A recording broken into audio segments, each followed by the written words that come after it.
Welcome back here at Cardines Field here in Newport, Rhode Island. I'm Eastern Division All-Star broadcaster Nick Lima, joined by Western Division All-Star broadcaster Rick Samunjan. I'm part of the Newport Gulls organization. Rick is the voice of the North Adams Steeple Cats, and tonight we'll be presenting you with All-Star Baseball, the Eastern Western Divisions. Before we get there, the Tyco Drummers are here as part of the Black Chips Festival in Newport this weekend, and they're going to grace us with their presence down at Cardines Field right now. Let's take a listen.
Well, there you have it. The Tyco Drummers joining us here. And part of the pregame festivities at Cardines Field. They gave a full performance earlier on today, around 11 o'clock. It lasted over an hour here at Cardines Field. A great musical talent. It's a non-profit group. They've been touring throughout New England. They're based here in New England. They've played such venues as Fenway Park, and they're here in Newport as part of the Black Chips Festival. As Newport Gulls General Manager Chuck Paver down on the field, this is the pregame show for the 2010 NECBL All-Star Game. The mascots making the way out on the field. The Western Division heavily represented here. We see the mascot of the Westerners. He's a classic, very reminiscent of Mr. Met. Westy. Ribby from up at Keene. And it looks like we might have Big Red from Holyoke. And of course, the Lowell mascot Homer is down there as well. But where is Bruce D. Moose? Where is Skip from Vermont with his famous water gun? Slider did not make the trip from North Adams, unfortunately. But goalie down there representing the Eastern Division of the NECBL. And of course, the fans beginning to filter into the stands here at Cardines Field, expecting a sellout tonight for this All-Star Game. The starting lineups have been announced. We'll have them for you in just a few minutes. But the starting pitchers have been announced, and it will be Mark Appel for the Newport Gulls, a late scratch in this one for the NECBL Eastern Division starter, which was scheduled to be Jarrett Miller of Laconia. We're told that Miller, who was 4-0, with 3-1 on the season in six games, has had an elbow injury, so he's been scrubbed as a starter for the NECBL East, and the Gulls. Mark Appel has been set up in his place, and 5 starts. Appel is 4-0. Who's the starting pitcher for the Western Division, Rick? It was announced as Mike Hoschild, and it will indeed be Mike Hoschild. He's appeared in 7 games this season. He's made 6 starts, 4-2 with a 1.43 ERA. He's pitched 1 shutout, thrown 44 innings already, has struck out 36 batters while walking just 13. He hasn't pitched against the Steeplecats yet this year, so I have no first-hand experience. This will be my first time seeing Hoschild pitch, but I've been told that he has some dominating stuff at times. Just ask the Keene Swamp Bats. So the starting pitchers have been announced as we continue to get ready for the big game tonight, the showcase of the NECBL.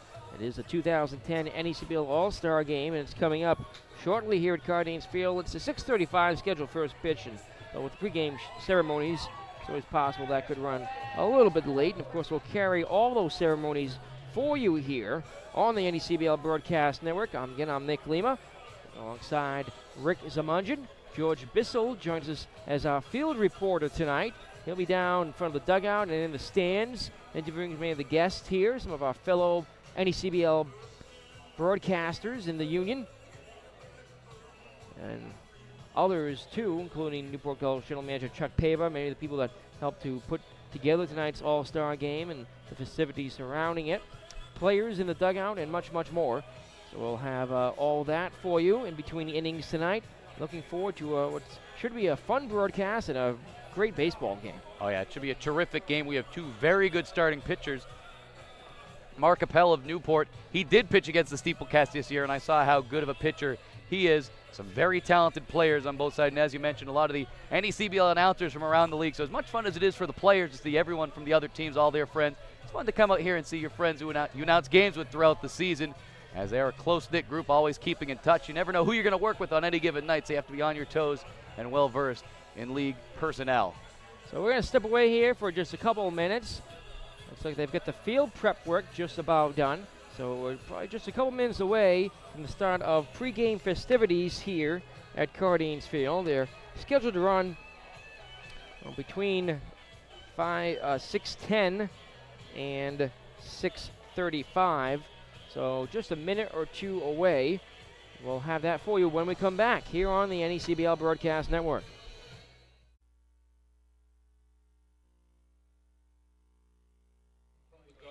And welcome back here to Cardines Field here in Newport, Rhode Island. This is the 2010 NECBL All-Star Game here on the NECBL Broadcast Network. Once again, I'm Nick Lima, joined by Rick Zamunjan, as we get set for the All-Star Game here tonight. Let's pick up Newport Gulls public address announcer Don O'Hanley for the announcing of the orders for each team. From the North Adams Steeplecats, a catcher, number 30, Garrett Gray. He's from Wright State University in Lewisburg, Ohio. From the Holyoke Blue Sox, catcher number 20, Brandon Miller, from Northwest Florida State Community College, a resident of Tyrone, Georgia. From the Danbury Westerners, first baseman number 4, Dave Cockey, from Binghamton University and Hopewell Junction, New York. From the Vermont Mountaineers, second baseman Nick Martinez. He's from Fordham University and Miami, Florida. From Bristol Collegiate, the shortstop, 33, Mike Francoso, from the University of Maine, a resident of Portsmouth, New Hampshire. From the Vermont Mountaineers, shortstop number 20, Micah Johnson, from the University of Indiana. He's from Indianapolis. From the Danbury Westerners, third baseman number 28, Derek Ingwe, from Franklin Pierce College in Sterling, Massachusetts. From the Keene Swamp Bats, outfielder number 17, Ben Klavzinski, from Keene State University in Medina, Ohio. From the Keene Swamp Bats, outfielder number 1, Mike Onorati, from Manhattan College and Williston Park, New York. From Bristol Collegiate, outfielder number 25, Mike Gallick. He's from Marist College and Toland, Connecticut. From Bristol Collegiate, pitcher number 6, Mike Carasidi, from St. John's University and Berlin, Connecticut. From Bristol Collegiate, pitcher number 7, Tucker Healy, from Ithaca College in Needham, Massachusetts. From the North Adams Steeplecats, pitcher number 19, Corey Vogt, from Keene State University in Windsor Locks, Connecticut. From the Holyoke Blue Sox, pitcher number 27, Taylor Wood, from Cornell University in Windham, New Hampshire. From the Holyoke Blue Sox, pitcher number 9, Max Catapano, from Bellevue University and Orange, Connecticut. From the Keene Swamp Bats, pitcher number 24, Alex Wood, from the University of Georgia. He's from Charlotte, North Carolina. And from the Keene Swamp Bats, pitcher number 4, Tyler Maloof, from the University of Georgia. He's from Winder, Georgia.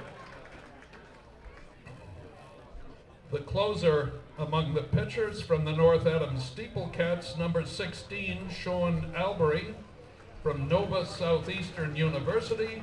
He hails from Nassau in the Bahamas. The coaching staff. The head coach is number 21, Harry Siegel, from the North Adams Steeplecats, and his assistant is number 13, Steve Goldberg. The starting lineup for the Western All-Stars. Leading off, from the North Adams Steeplecats, the left fielder, number 6, Kyle Saul, from the University of California at San Diego. He's from Downey, California. From the Danbury Westerners, the second baseman, number 2, Tucker Nathans, from Fairfield University and Warwick, New York. Batting third, from the Keene Swamp Bats, the right fielder, number 19, Jeremy Baltz, from St. John's University and Vestal, New York. Batting fourth, from the Bristol Collegians, the first baseman, number 11, Joe Martin, from the University of Maine. He's from Portland, Maine.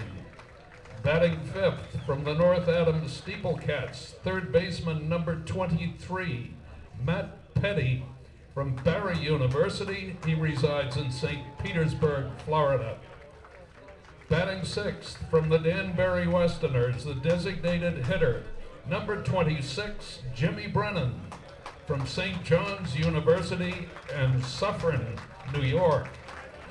Batting seventh from the Danbury Westerners, the catcher, number 33, Mike Williams from the University of Kentucky. He's from Knoxville, Tennessee. Batting eighth from North Adams, the shortstop, number 7, Mike LaBelle from the University of Rhode Island. He's from Quincy, Massachusetts. Batting ninth from the Vermont Mountaineers, the center fielder, number 1, Zach Babbitt from Sierra College. He's from Richmond, California. On the mound tonight for the Western All-Stars from the Danbury Westerners, number 31, Mike Housechild. From the University of Dayton, he hails from Beaver Creek, Ohio. The East Division All-Stars, non-starters. From the Sanford Mainers, catcher, number 8, Doug Elliott. From the University of Connecticut, he resides in Rocky Hill, Connecticut. From the Newport Gulls, catcher, number 27, Bryce Nugent. From Marist College in Binghamton, New York. From the Newport Gulls, first baseman, number 33, Kevin Caranto. From Siena College in Hopkinton, Massachusetts. From the Sanford Mainers, second baseman, number 6, Joe Wendell. From Westchester University, he resides in Lincoln University, Pennsylvania. From the Sanford Mainers, shortstop, number 1, Brett Mollenhauer. From Radford University and Roanoke, Virginia. From the Lowell All-Americans, third baseman, number 2, Efrey Valdez. From the New York Institute of Technology, a resident of Flushing, New York. From the New Bedford Bay Sox, an outfielder, number 8, Brett Botsford. From Lemoyne College and Baldwin, New York. From the North Shore Navigators, outfielder number 3, Jason Banos. From Columbia University and Linfield, Massachusetts. From the Newport Gulls, outfielder number 6, Brendan Kelleher. From George Washington University and Sandwich, Massachusetts. The middle innings pitchers from the Sanford Mainers, number 25, Eric Ruth from Winthrop University and Hatfield, Pennsylvania. From the Sanford Mainers, number 10, Dustin Ramey. From the University of Massachusetts at Lowell, he resides in Lowell. From the Newport Gulls, number 32, Pat Light. From Monmouth University and Colts Neck, New Jersey. From the North Shore Navigators, number 34, Nolan Core. From Wheaton College and Somersworth, New Hampshire. From the North Shore Navigators, number 13, Creighton Bear. From Baylor University and Highland Park, Texas. From the Laconia Muskrats, number 23, Tyler Joyner. From East Carolina University and Whitakers, North Carolina. From the North Shore Navigators, number 17, Brian Gauthier. From Southern New Hampshire University, a resident of Lynn, Massachusetts. In the closer's role tonight from the Newport Gulls, number 3, Seth Simmons. From East Carolina University, he's from Louisville, North Carolina. The coaching staff from the North Shore Navigators. The manager is number 37, Jeff Waldron, assisted by number 9, Eric Pelletier, and number 21, Steve Coffey. The starting lineups for the East Division All-Stars. Batting first from the North Shore Navigators, the center fielder, number 16, Matt Avery, from Cypress Junior College and La Palma, California. Batting second from Sanford, Maine, number 12, third baseman Anthony Gomez, from Vanderbilt University and Nutley, New Jersey. Batting third from the Newport Gulls, the shortstop, number 12, Kenny DeKroger from Stanford University and Woodside, California. Batting fourth from the Sanford Mainers, the right fielder, number 15, Jim Schultz from Eastern Connecticut State University and Wappingers Falls, New York. Batting fifth from the Newport Gulls, the designated hitter, number 23, Matt Blow from Virginia Tech. He's from Richmond, Virginia. Batting sixth from the New Bedford Bay Sox, the first baseman, number 25, Matt Chavez from the University of San Francisco, a resident of Burlingame, California. Batting seventh from the Laconia Muskrats, the catcher, number 8, Casey Kalankowski from Cisco College and San Antonio, Texas. Batting eighth from the North Shore Navigators, the second baseman, number 5, Tyler Keel from Point Loma Nazarene College. He resides in San Diego, California. Batting ninth from the Lowell All-Americans, the left fielder, number 20, Matt Miller from Northeastern University, a resident of Sudbury, Massachusetts. On the mound tonight for the East All-Stars from the Newport Gulls, number 26, Mark Appel from Stanford University and San Ramon, California. The umpires for tonight's All-Star game, calling balls and strikes, Mr. Danny Collins. At first base, Mr. Bruce James. At second base, Mr. Robert Panza. And at third base, Mr. John DiGirolamo. Well, there you have it, the starters and the full lineups for both All-Star teams. From Newport Gulls public address announcer Don O'Hanley. And I'm Nick Lima, joined by Rick Simudgeon here in the NECBL Broadcast Network. We'll have a recap of the starting lineups in just a few moments. But first, we're going to take it right back down to the field. Newport Gulls general manager, principal owner, and team president Chuck Pava will be introducing tonight's special guest here for the 2010 NECBL All-Star Game. Well, good evening, folks, and welcome to a great night of baseball here at Cardines for the 2010 NECBL All-Star Game. Welcome all of you who are here, and thank you for coming. Give yourself an applause for all these wonderful players that we brought in here today. First, I'd like to extend a warm welcome to all of our colleagues in the NECBL. From all of our franchises, thank you for all your support. I'd also like to welcome and thank all of our Major League Scouts that are here today to watch this great game. Thank you for attending our game. And now we're going to have our ceremonial first pitch before we get started with the rest of the introductions. And today's game day sponsor is Suffolk Construction from Boston, represented here tonight by Jeff Gambia and his son Jake. Jake, you're going to throw out tonight's ceremonial first pitch for the All-Star game. Let's see how you can do here. We need a catcher. Thank you. You get to throw to the starting catcher here tonight. There you go.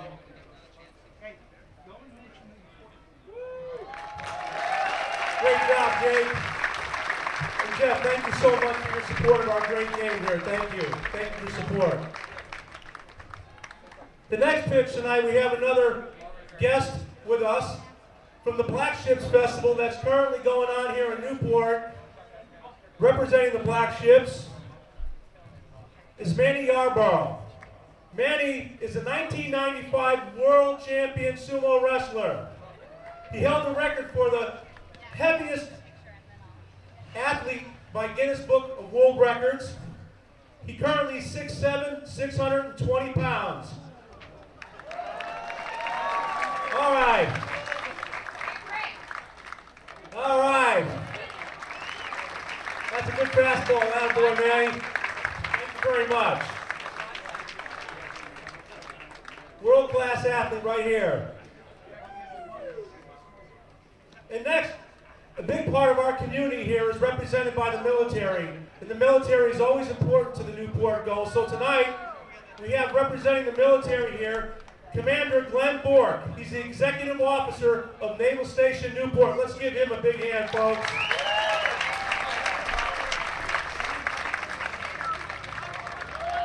Great job, sir. Thank you very much. Thank you for your service. And now I'd like to introduce a few other people here. I'd like to introduce a gentleman who's the founder of the New England Collegiate Baseball League. It was his vision that brought all this together. 17 years here tonight, folks, is the dream of one guy, maybe perhaps a couple others that got together. But let's introduce Emmy Award-winning documentary producer, Joe Constantino.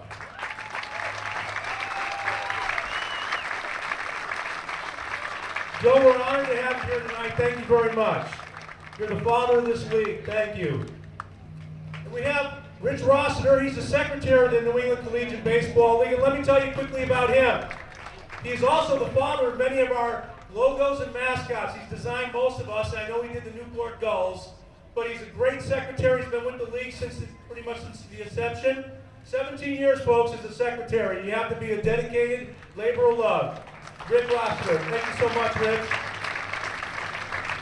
And now I'd like to introduce the commissioner of the New England Collegiate Baseball League, Mario Tiamani. Hello, folks. I just want to echo what Chuck said. We're here for a great ball game tonight. You're going to be watching the best players in the New England Collegiate Baseball League. I do want to congratulate Chuck and his organization for putting on a great show. It's been a pleasure being down here the last 2 days, and we're here to play some baseball, so let's play baseball, guys. Have fun out there. Thank you, Commissioner.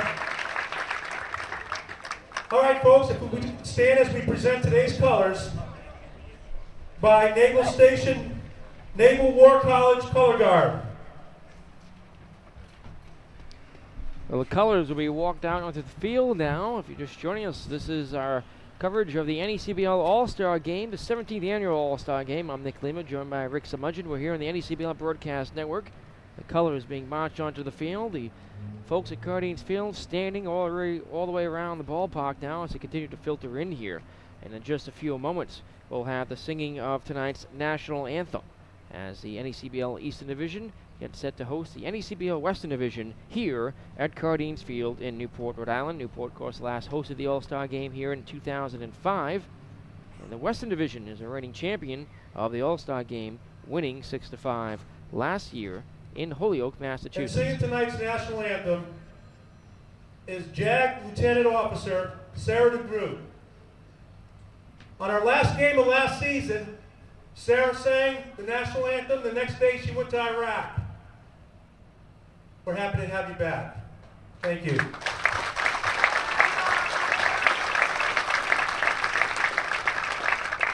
Oh, say, can you see by the dawn's early light what so proudly we hailed, how lights last gleaming, whose broad stripe and bright stars through the perilous fight. All the ramparts we watched were so gallantly streaming, and the rockets ringing, the bombs bursting in air,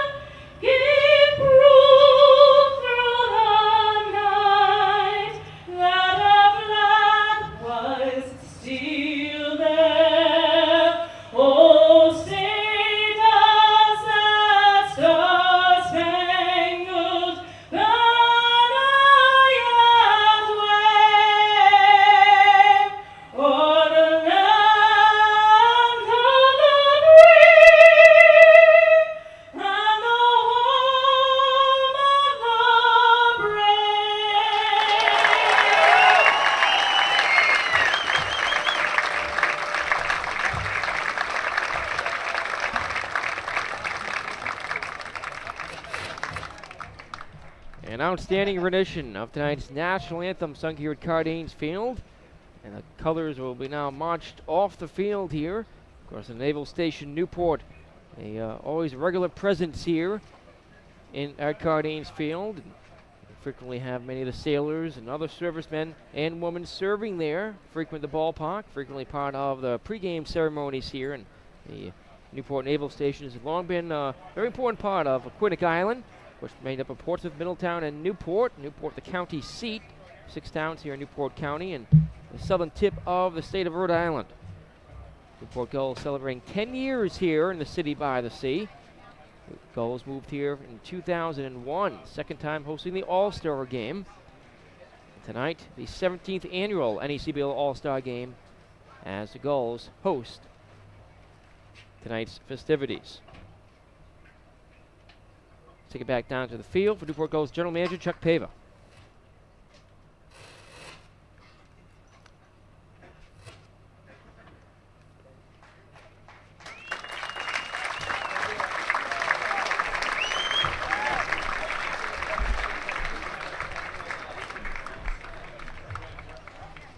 So that's actually going to do it for the festivities down on the field. The umpiring crew going over the ground rules right now with the managers for each team. Bobby Siegel managing the North Adams Steeplecats and the Western Division All-Stars. A surprise here. Bobby Siegel taking over as the manager of the Steeplecats yesterday afternoon. He's joined by his assistant, Stephen Goldberg.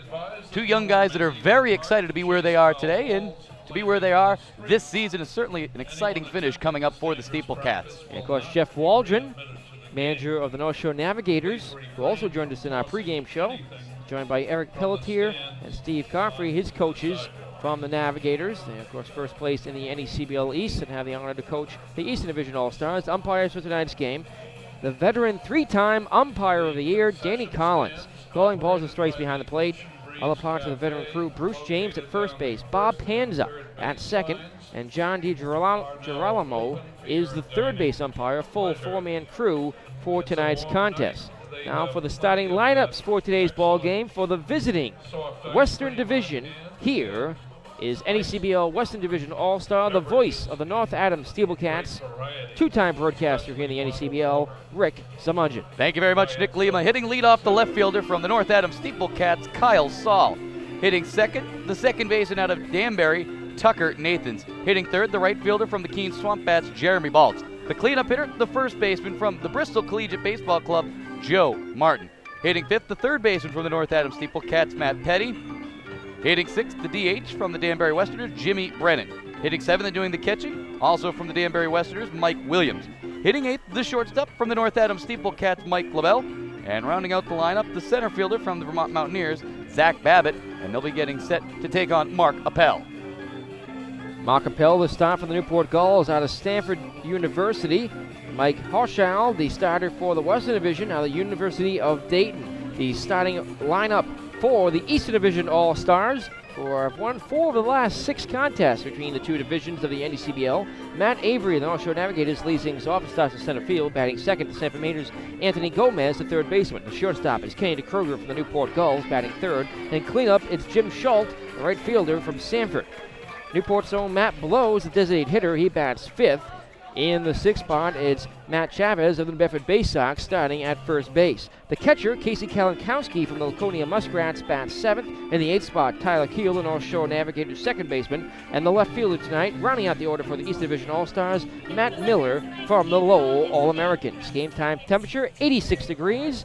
Under fair skies, some high clouds in the distance. No rain in the forecast. The radar clear. A southwest wind blows at 5 to 10 miles per hour, gusting to 15. That was a factor in the home run derby earlier on this afternoon. And it was quite an exciting home run derby. As baseballs were flying out of here, we had a car parked out in right field. We were getting a little nervous. We don't know who would park out there. But Ben Klafczynski of the Keene Swamp Bats running away with it in the second round. What a show. What a way to get this afternoon underway. And then the other competitions earlier today, the skills competitions, the outfield throw was won by the Newport Gulls' Brendan Kelleher. The catcher throw, there was a tie between Pat Cantwell and Brandon Miller. And the 60-yard dash, Mike Gallick of the Bristol Collegiate Baseball Club set a new league record in the skills competition of 6.45 seconds to sprint 60 yards. So we're getting set for baseball now here at Cardines Field. Mark Appel is warming up on the mound for the Newport Gulls. Mark, certainly deserving of this all-star nod, though he only pitched a couple days ago in Game 1 of the doubleheader here on Friday night. Did get the win. So Mark now 5-0 on the season. Features a fastball, changeup, and a slider. Fastball can touch the mid-90s. The Stanford University Cardinals are here 2-1 in 24 appearances, 3 starts, and a pair of saves this spring, a 5.92 ERA. Appel, a freshman for Stanford, was pitched very well in that start against the Westerners here on Friday night when Newport was swept a doubleheader. A lot of exciting games to finish up the last couple of days before the All-Star break, though not a break for all teams. About 64, 65 players here right now in uniform. Several teams will be making up rainouts tomorrow night. We'll talk about those a little bit later in the broadcast, but right now we're getting set for baseball, and stepping up to the plate for the Western Division All-Stars is Kyle Saul.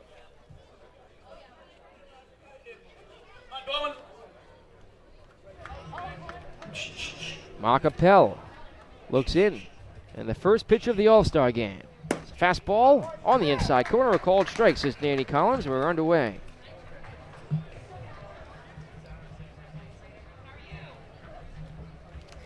Saul stands in the pitch, swing a ground ball, chopped to third. The third baseman will watch it trickle foul. It looks like it may have hit a pebble along the third baseline, and will just foul in front of the bag. Kyle Saul in a familiar position in the leadoff spot.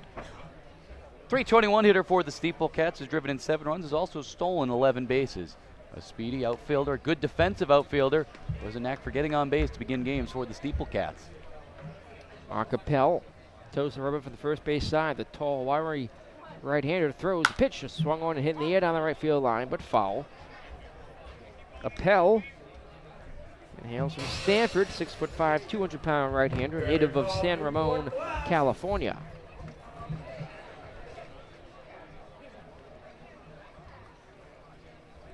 The 0-2 pitch comes inside, ball 1.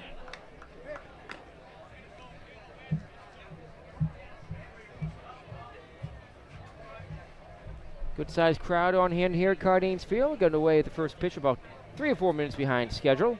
It's a pitch. It's a slider that just misses inside. The count even at 2-2 to the leadoff man for the Western Division All-Stars. For us to feed the East Lash here in Holyoke, 6-5. Pitch. Swing a ground ball, bounce to short. Kenita Kroger fields. Throws across the first in time for the inning's first out. A very nice play by the shortstop to Kroger. One of many very nice plays I'm sure we'll see tonight with the best of the best suiting up tonight in Newport. Set the defense for you. Matt Chavez at first base, Tyler Keel at second, to Kroger the shortstop, Anthony Gomez at third. Outfield from left to right, Matt Miller, Matt Avery, Jim Schultz, and Casey Kalankowski catches Mark Appel. Here's the Danbury Westerners' Tucker Nathans, who bats from the left side. Nathans, the second baseman, stands in the pitch. Swinging a drive, well hit to right center field, but Matt Avery's coming in. Now a couple steps to his left. He's under it to make the catch for out number 2. 2 up, 2 down for Mark Appel. All the pitchers for the East Division, at least, will see 1 inning of work tonight. There are 9 pitchers on the roster, so everyone will get to exhibit what they have for the Scouts. Sitting behind home plate here, they number 20 or 30, all with radar guns ready to go, trained here on Mark Appel. This is Jeremy Baltz, of the Keene Swamp Bats. Good hitter for the Swamp Bats, a .316 hitter. 2 home runs playing at Alumni Field, has driven in 13. The Baltz stands in from the right side. The pitch. Fastball is in there for a strike. Nothing in 1.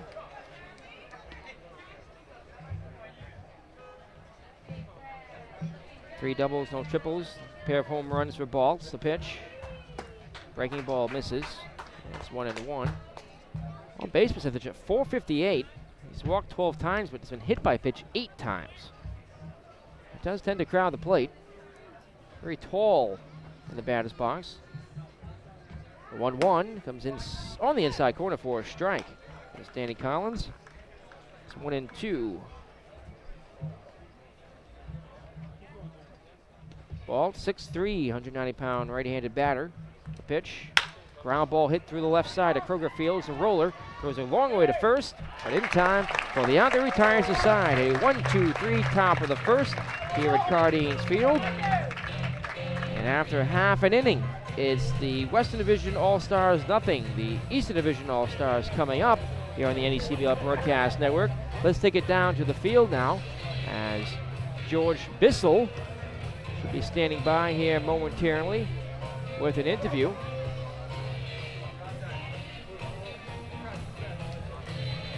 Ladies and gentlemen, the gully shop located beneath the I'll take George is first base stand. not quite ready yet, so Rick, looking forward to a good game here tonight. They offer And right there in the first inning, top of the first inning, Kenny DeKroger, the shortstop for the Newport Gulls and the starting shortstop for the Eastern Division All-Stars with a terrific defensive display. The final out of the inning coming on a ball that he had to go into the hole to get through across his body, but in time to retire Baltz.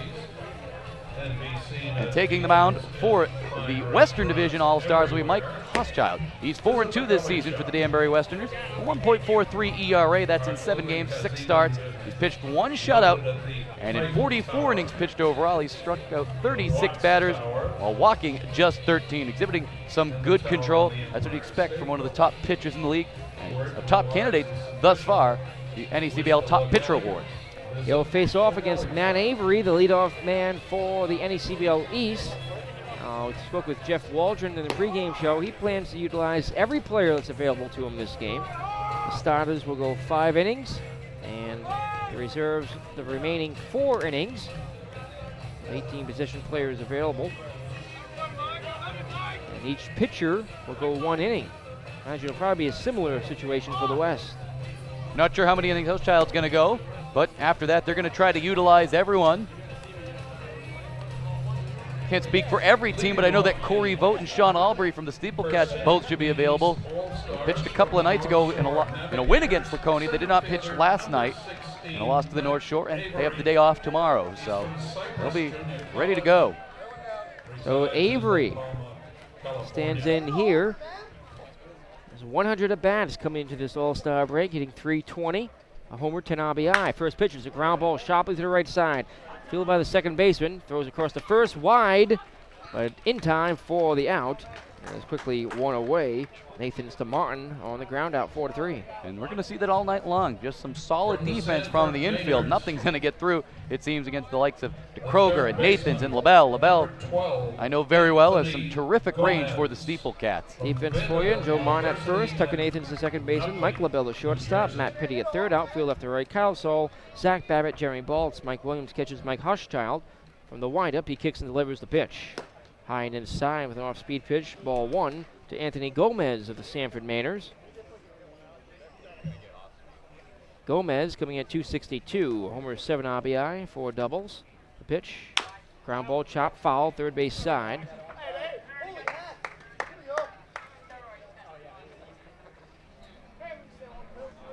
Tough batter to strike out. He's only been fanned 5 times. Good contact hitter. Pitch. Fastball is low. 2 balls, 1 strike now the count on the third baseman for the Sanford Mainers. NECBL East and West here in action tonight at Cardines Field. A 2-1 pitch. Swing and a miss, strike 2. A healthy cut, but was late on a fastball.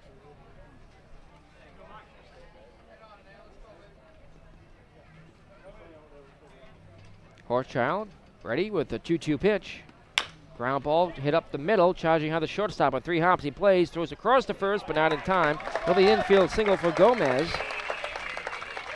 LaBelle had to field that one towards the mound. By the time that ball got to him and he got to it, Gomez was already about a step away from first base. And Hochschild, he knew better than to try to reach for that one, because if he has to get off the mound and grab that, probably doesn't have a chance to get the Gomez, who runs well down that line, a very speedy Gomez. So he had to leave it to his shortstop, and it got out to LaBelle, not quick enough to have a play. Gomez did have a stolen base with the Mainers. He's 1 for 2 thus far in the season. And 19 games played, is Kane Kroger. Leads the league in hitting. The pitch. Ground ball hit up the middle off the glove of the pitcher, and everybody will be safe. Mike Hochschild tried to field that one. I think if he let that get by him, that could have been maybe one out. And he let the last ball get by him, but not this one. He tried to field that himself, and it gets away from him, and it'll be an infield hit. Second straight infield single here. Puts 2 runners on with just 1 out here in the first inning. The Eastern Division All-Stars are threatening here. Jim Schultz, the cleanup hitter, will come to bat here. What a lineup to Kroger, Schultz, Blow, Chavez. And Schultz, a guy that can do it all. I feel like a lineup of this could take on just about any collegiate team in the country. Pitch comes high and inside for ball 1. So he ducks out of the way of a heater. Little chin music right there. But Hochschild out there dealing to his own catcher, Mike Williams of the Danbury Westerners. So they'll be on the same page. Schultz, second Mainer in the starting 9. For the East, the pitch. Fastball on the inside corner for a strike. He leads the Mainers in hitting at 343. On base at a 400 clip. 9 walks to 16 strikeouts. 2 home runs, 14 runs driven in. 6 doubles. It's 34 for 99 on the season. A 1-1 pitch, a check swing. It's in there for a strike. He's down 1-2. Hochschild showing good velocity. At second base, leads Anthony Gomez. Kane Kroger from first. 1-2 the count. Hochschild comes to the stretch. High at the letters, now about at the belt. The 1-2. Foul tipped to the bat in on deck circle, which is only a few feet from home plate here at Cardines Field. Batters have to be careful. Very little foul territory here. Third base coaches have to be careful as well. Very careful. Best bet is just to try to let that ball go by, because if you run too far to your right, you're going to run into the wall and you'll be trapped. From the stretch, Hochschild checks the runner at second, who's bouncing around. He goes, the pitch, swing and a miss, strike 3. And Gomez retreats back to the bag at second. Schultz becomes the first strikeout victim of the ball game. Matt Blow. The Newport Gulls. Gulls Matt Blow hit his second home run of the season here at Cardines Field Friday night, a 2-run bomb on the first pitch of the game. Virginia Tech. First pitch of a resumed ball game that had been suspended in Danbury back on June 22nd. Gulls go on to win that game 18-2. Pitch tying inside for ball 1. Quite the doubleheader for the Gulls, 18-2 and then 7-3 in the nightcap, helping out teams like the Steeple Cats and the Bristol Collegiate Baseball Club in the West.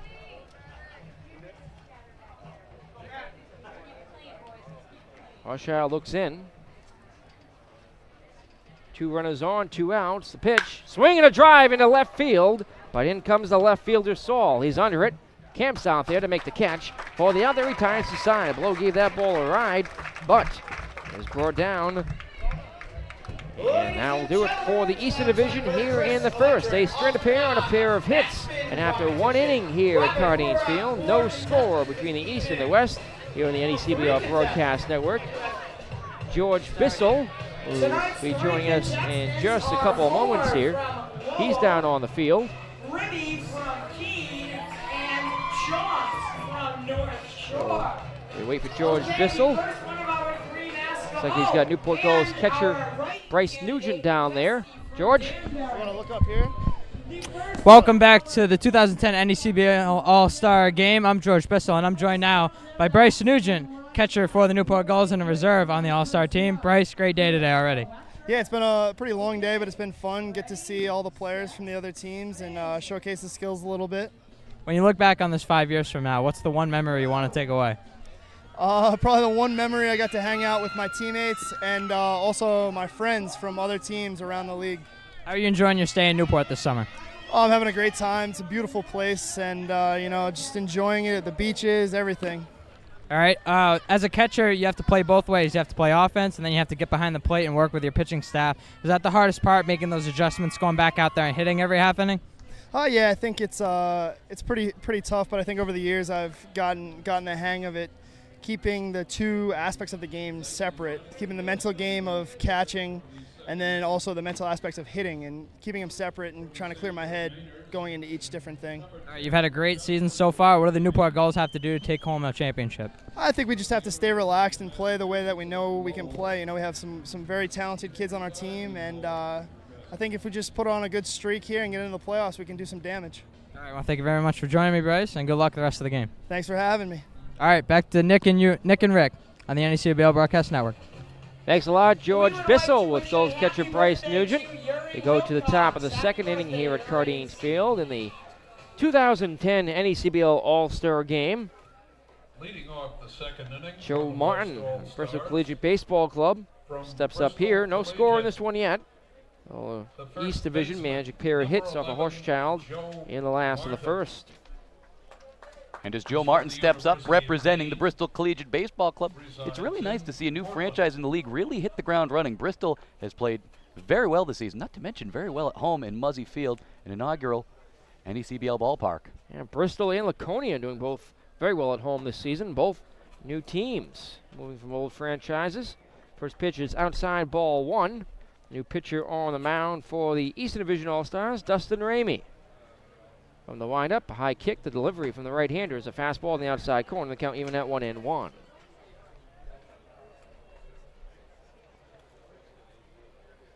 Ramey from the Sanford Mainers. 1.86 ERA in the season. The pitch is low and inside. It's 2-1. 3-2 on the season. 29 innings of work. 5 starts, 6 games overall. Opponent's hitting .279 off the right-hander, who sends the next pitch, a fastball inside.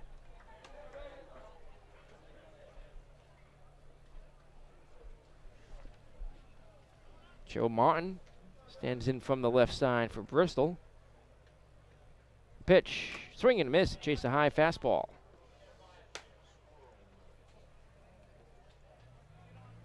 Martin at .310, no homers, 14 RBI.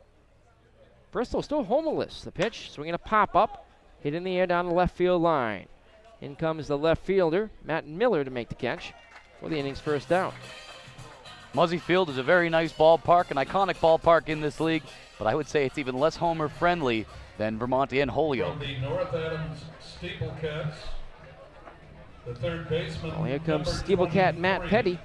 Matt Petty from Barry University. Petty, like many of the Steeplecats, sporting the He beard. resides in St. Petersburg, Florida. See, he faces off here against Ramey. The pitch. Breaking ball's in there for a strike. It's funny, you get a lot of comments from fans at other ballparks. Some people saying that Petty looks a little bit like Kevin Youkilis of the Boston Red Sox until they see Bobby Siegel. He had him as a pregame guest. You know, a chance to have a few words with him. The pitch is inside. Petty getting the start at third base tonight. He'll play all over the infield for the Steeplecats. We'll also see some time at DH down the stretch. 1-1 the count. The pitch. Fastball is low. Ball two. See if our cameras can get a shot of Siegel, who's standing in the third base coach's box right now for the Steeplecats. He's wearing those yellow striped socks with the usual North Adams uniform. 2-1. Breaking ball is high. Hitters count 3-1 on Petty. There's Siegel. Kick some dirt around and a dangerous third base coach's box here at Cardines. He'll be alert out there. The pitch, swing and a drive, well hit to deep left. Matt Miller backpedaling, still backpedaling. Now comes in a little to make the catch. Out about 10 feet from the wall. Out, number 2. Petty participated in the home run derby earlier today. He did not hit a home run in that contest, but was vying for one right there. One right here, I think, might have meant a little more to him. The wind has really died down from, Designated hitter. it was gusting earlier this Number afternoon in the home run 26, derby, and that could be a factor Brennan. going forward. From Certainly St. is hot and John's humid here University tonight. of Suffolk, New York. There's Jimmy Brennan. He's drew what looked like a name in the batter's box, VC. The pitch is inside, ball 1.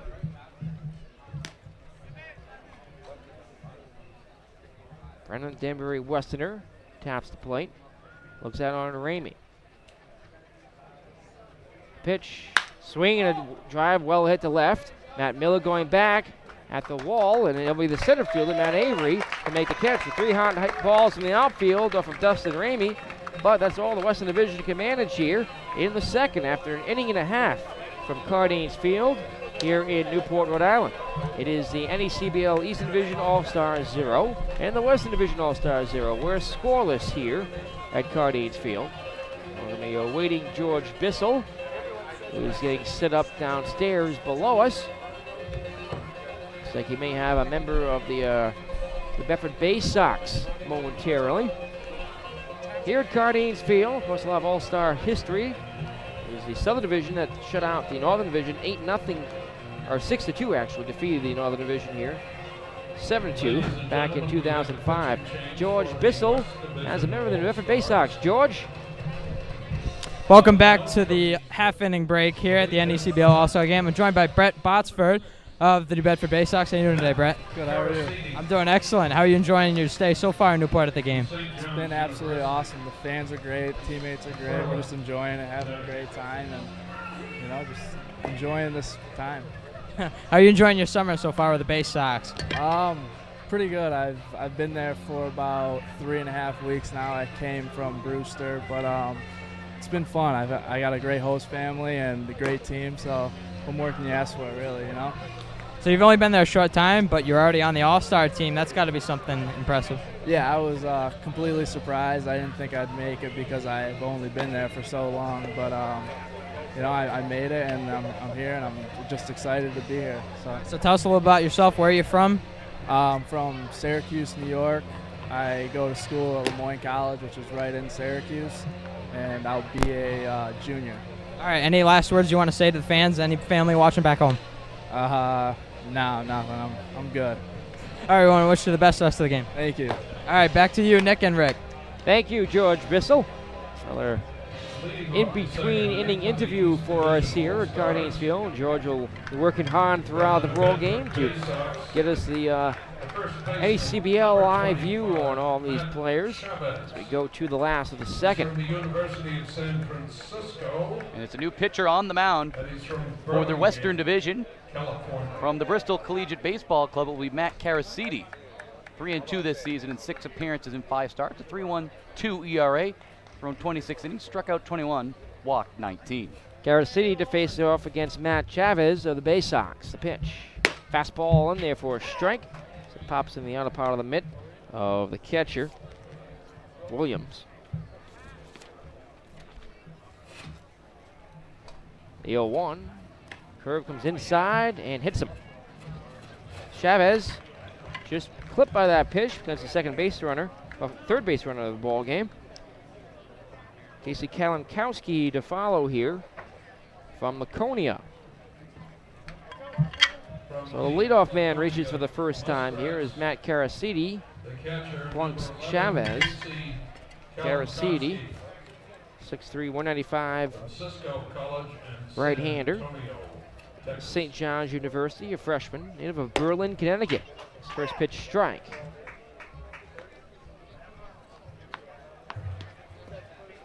Kalankowski leads the Muskrats in hitting at 275. The team in hitting on 234. Towards the bottom of the NECBL, the pitch is outside. He has 4 home runs and 31 RBI, among the league leaders. Doesn't strike out often, 31 times, but when you drive in 31, you can strike out often. That stat is ignored. The pitch, that's in there for a strike. Count 1-2 now. On tonight's Eastern Division starting catcher. 30 hits in the season for Kalankowski. He's also walked 19 times. The pitcher, ground ball hit up the middle. It's bobbled by the shortstop. Rounding second, heading for third is Chavez, and he will get there standing. That'll be an error by the shortstop, LaBelle.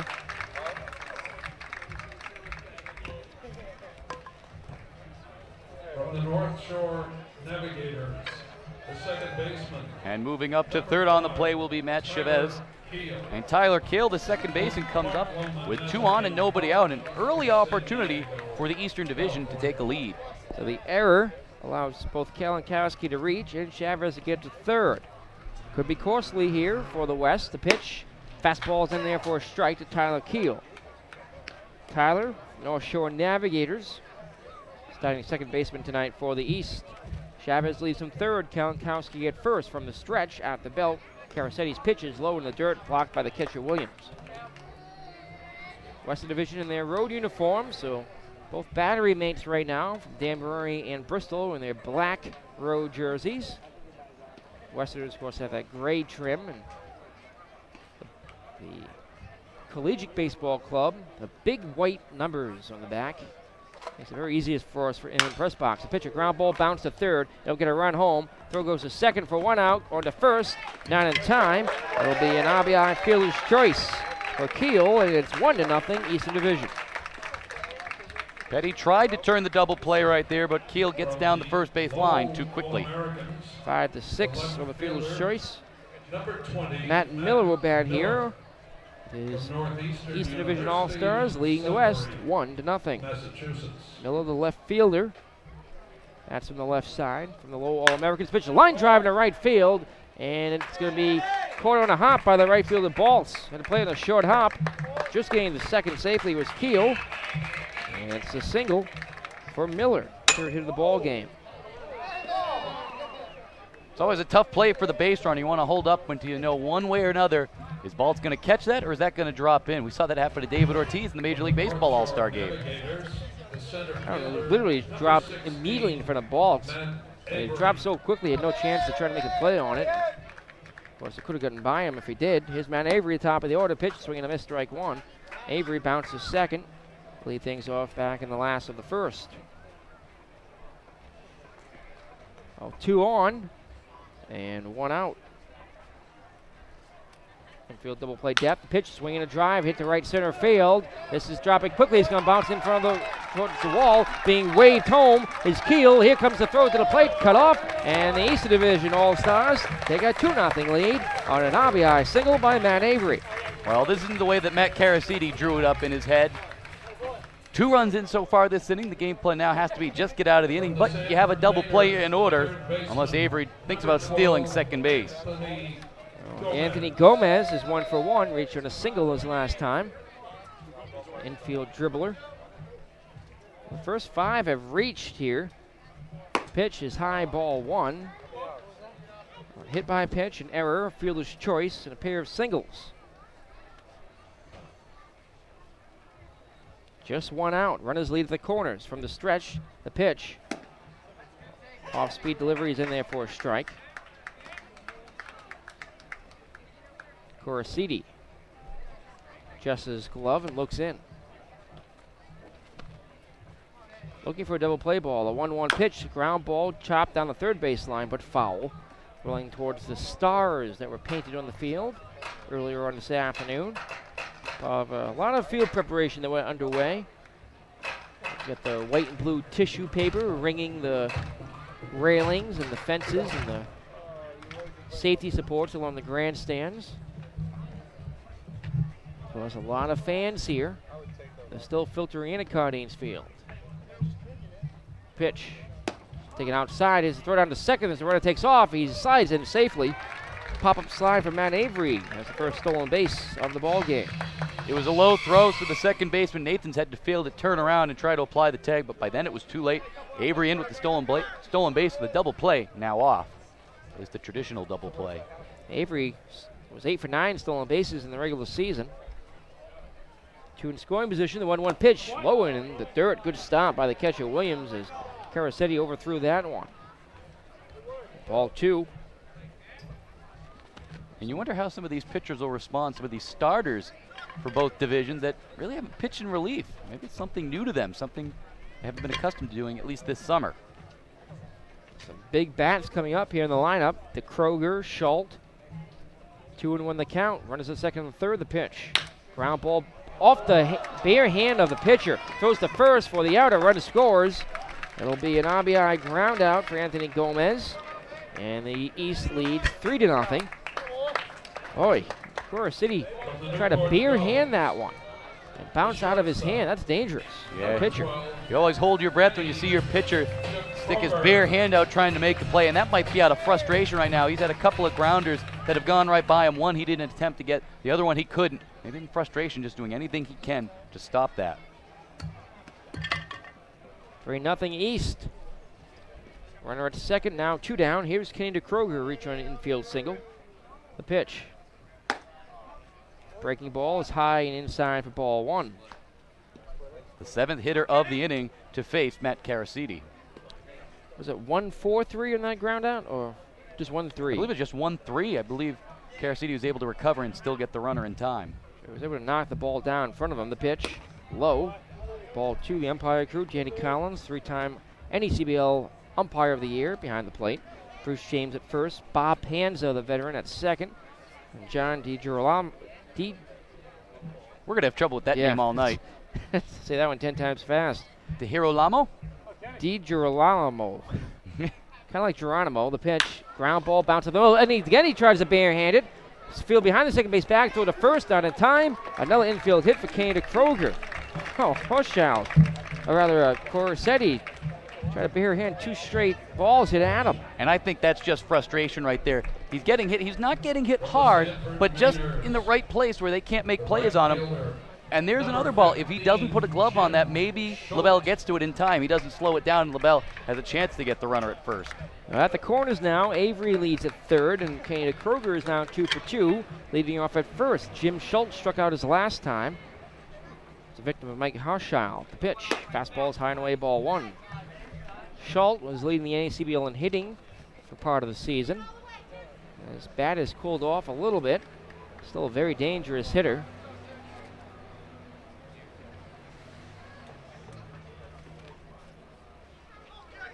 Schultz still leading the Sanford Mainers in average at 343. 6 doubles and a triple.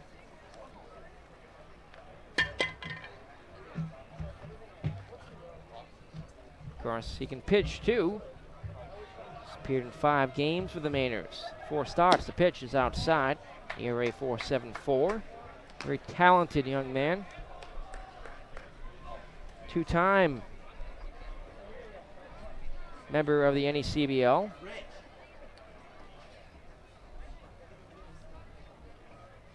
From the stretch, the pitch, taken in there for a strike.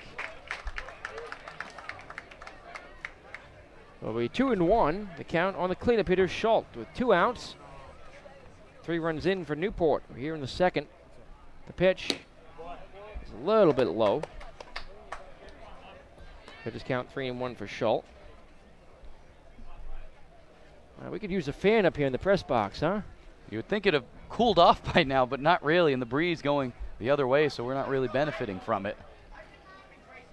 Sun setting behind the grandstand. The 3-1 pitch is low, ball 4, and the bases are loaded. And this puts manager Bobby Siegel in a bad position. Does he let him stay out there and try to finish the inning? But you don't want to leave him out there.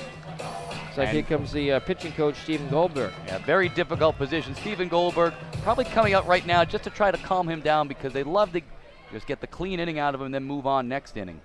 But again, you don't want to leave somebody out there in a bad position. Kibble Cats all over the left side of the field right now. Goldberg standing in the pitcher's mound. You get third baseman Anthony Gomez. Just a golden triangle between the left fielder, the third baseman, and the shortstop. Petty, LaBelle, and Saul. The designated hitter. 3 of them have played here this year before. Number 23, Matt Blow. Here's Matt Blow, 9th man to bat here in the second inning. Matt Corsetti. Bases loaded, full of Eastern Division All-Stars. The pitch in there for a strike. 0-1. Blow fly to left and a hard hit ball to end the first.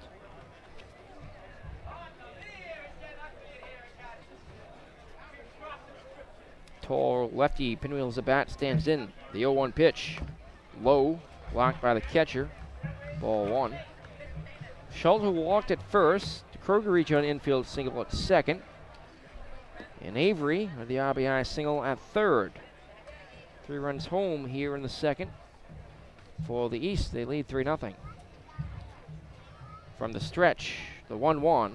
Ground ball hit sharply to second, fielded by Nathans. Throws to first. For the out, the retires are signed. But 9 men come to the plate for the East here in the second. 3 of them score, and after 2 full from Cardines Field, it's the Eastern Division All-Stars 3, the Western Division 0 on the NECBL Broadcast Network.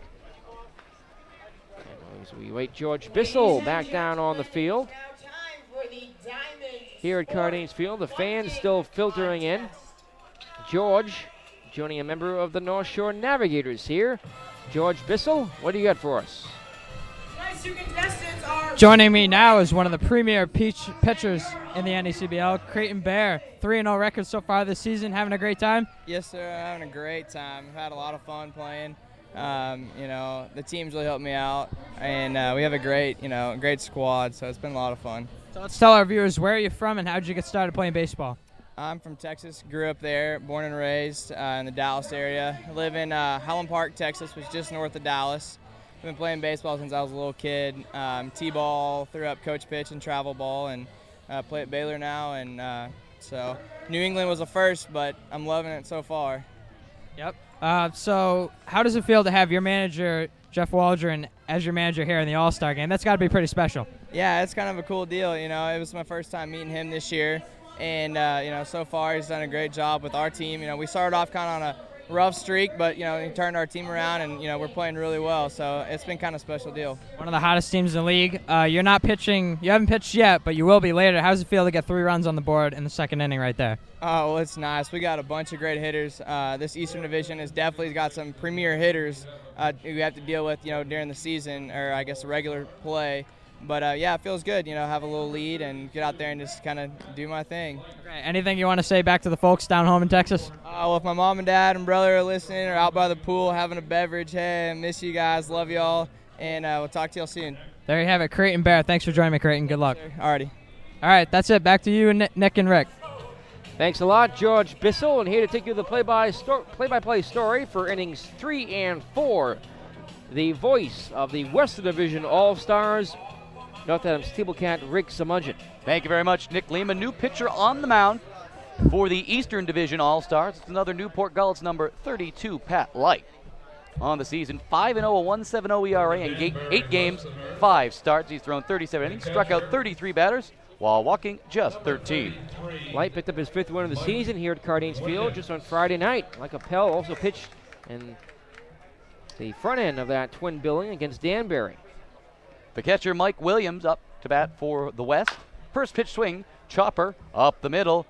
The shortstop to Kroger over. He'll fire to first, and that will be in time. He's retired 6-3. Nice play once again by Kenny to Kroger. Bang play at first base, but he's rung up by Bruce James. To Kroger making that play behind the second base bag and the off-balance throw. Light on the mound for Newport in the NECBL East. Fastball, slider, changeup on a Monmouth University. He was a freshman, native of Coke's Neck, New Jersey. Number 7, And Mike 5-0 and 6 starts on the season. Shortstop Mike LaBelle at the plate. He takes the ball low. Has to be a treat for LaBelle. The University of Rhode Island Ram getting to play in the League All-Star game, not too far from where he goes to school. Not too far from where he lives. From here. Not too far from where he lives. In Quincy, Massachusetts, so undoubtedly he has some friends and family on hand as he takes ball 2 down and out. Light looks in, gets the sign from Kalinkoski. The pitch is down and out again. Here in the top of the 3rd inning, the East on top of the West by a score of 3-0. Now a 3-0 pitch to Mike LaBelle. That's a batting practice fastball down the middle for a strike. LaBelle hitting .274 for the Steeplecats with a home run and 9 runs batted in so far this season. And the 3-1, not close, so LaBelle will walk down to first base. He's the first base runner of the evening for the Western Division All-Stars. Now the 9-hitter out of Vermont, the center fielder, Zach Babbitt. The center fielder. Light leads the Gulls in strikeouts, 33, though has issued 13 free passes in his 37 innings of work this season. Babbitt, a left-handed hitter, waits the first pitch from Light. It's over the inside corner for a strike. Babbitt, a 300 hitter for the Mountaineers this season, 9 runs batted in, 6 for 7 in stolen base attempts.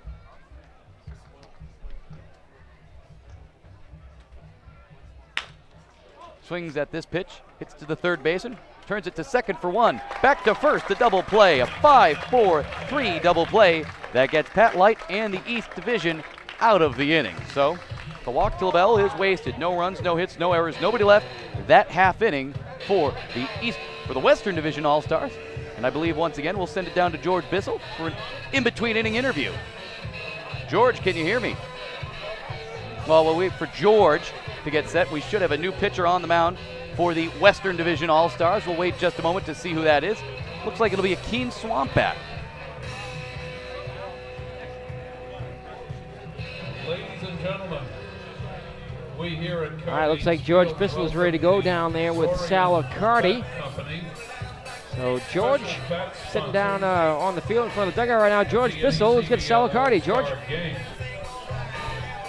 How's it going, everybody? Welcome back to Cardines Field. Joining me now is the voice of the Lowell All-American, Sal Accardi. How you doing, Sal? It's good to be here. I'm glad to finally get a chance to see the All-Americans at Cardines Field in an All-Star game. It's a great atmosphere. You guys put on a show. So how many players does Lowell have in the All-Star game? We have Matt Miller and Efrey Valdez. Miller, the starting left fielder, already has a base hit and a run scored. He's doing his job so far tonight. We're happy for him. So tell us a little about both players. I mean, a lot of Newport fans might not know about these guys. Miller, the outfielder, usually our leadoff guy, is a speedster. A great hitter. He hits for average. Efrey Valdez is our drives in all our runs. He leads the team with 20 RBIs. He's a big powerhouse kid for us. Really good, solid defensive third baseman, and we love both of them. Lowell hasn't been having the greatest of seasons, but what do they need to do to turn around and start winning more games? Confidence. They're building a lot of confidence right now. They won 2 games in a row. They ended that 12-game losing streak, and everyone's really psyched about getting some more victories at the end of these 2 weeks and heading hopefully into the playoffs maybe. Having a great season, a great time in Newport so far, Sal. I'm having an awesome time. I can't wait to see you come down here one more time and play you guys. All right, well, we want to wish Miller and Valdez the best in this game and you the rest of the season. Thank you very much. Thanks for having me. All right, thank you for joining me, Sal Accardi. Back to Nick and Rick in the studio. Thank you very much, George. The new pitcher on the mound from the Keene Swamp Bats is Alex Wood. Alex Wood out of the University of Georgia. He only made 1 appearance there at 2010, but making the most of his summer for the Swamp Bats. And he'll be looking to keep the Western Division All-Stars in this game. 3 runs came in last inning for the East, so he'll try to keep them at bay this inning. It'll be the same 3 hitters to lead off this inning: Matt Chavez, Casey Kalankowski, and Tyler Keel. Matt Corsieri on the hook right now on this one. Up 3 runs, and that all earned in the second.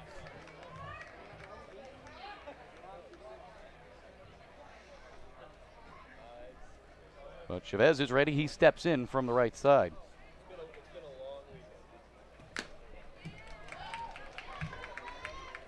First pitch is cut on and missed. Do we have a pinch hitter up already? Let's see. Looks like we may. Oh, it is Chavez. All right, this pitch is hit on the ground over to first for the out. That New Bedford jersey catching me off guard for a moment. Thought it was a Blue Sox jersey, but then we'd have the whole wrong division. Very similar home uniforms for many of these teams who wear white in the Eastern Division. And this is Casey Kalankowski at the plate right now. I'm sure of that. The unmistakable Muskrat jersey. That powder blue. Catcher Kalankowski up there doesn't sport batting gloves. And he'll take a first pitch down and in from Alex Wood. So every pitcher in the game thus far has gone just 1 inning.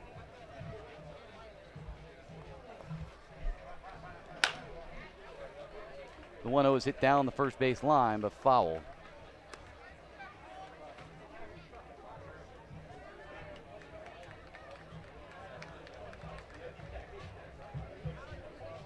Now a 1-1 pitch. His big breaking ball that misses upstairs. The count now goes to 2-1. It's the RBI leader from Laconia.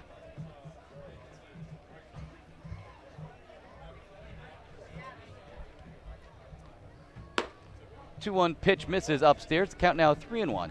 More information on Alex Wood.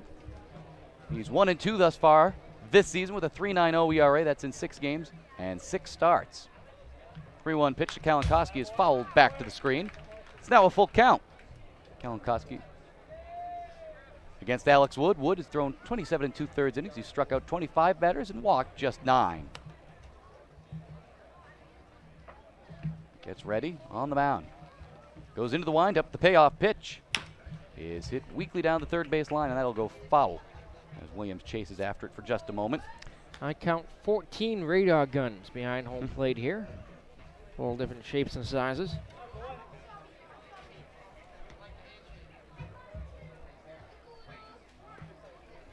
Scouts from just about every major league team represented here today. Another payoff pitch. This one is cut on and missed for strike 3.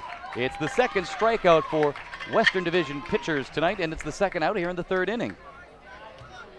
From the North Shore Navigators, It'll be up to Tyler Keel Second to extend the inning for the East. number 5. So the third inning going a little bit differently for those first two hitters than it did back in the second.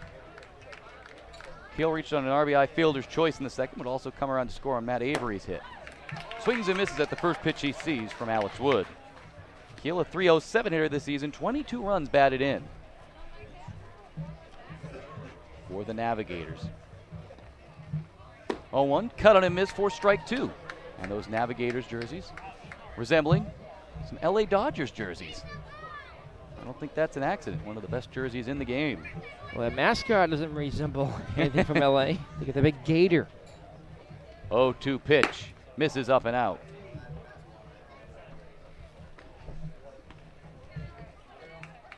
The green and yellow gator almost looks like a dragon. Now a 1-2 pitch to Tyler Keel. It's hit in the air out to left center field. Saul and Babbitt going back. And it will be Babbitt, the center fielder, who is under it for the out that retires the side. A 1-2-3 inning for Alex Wood.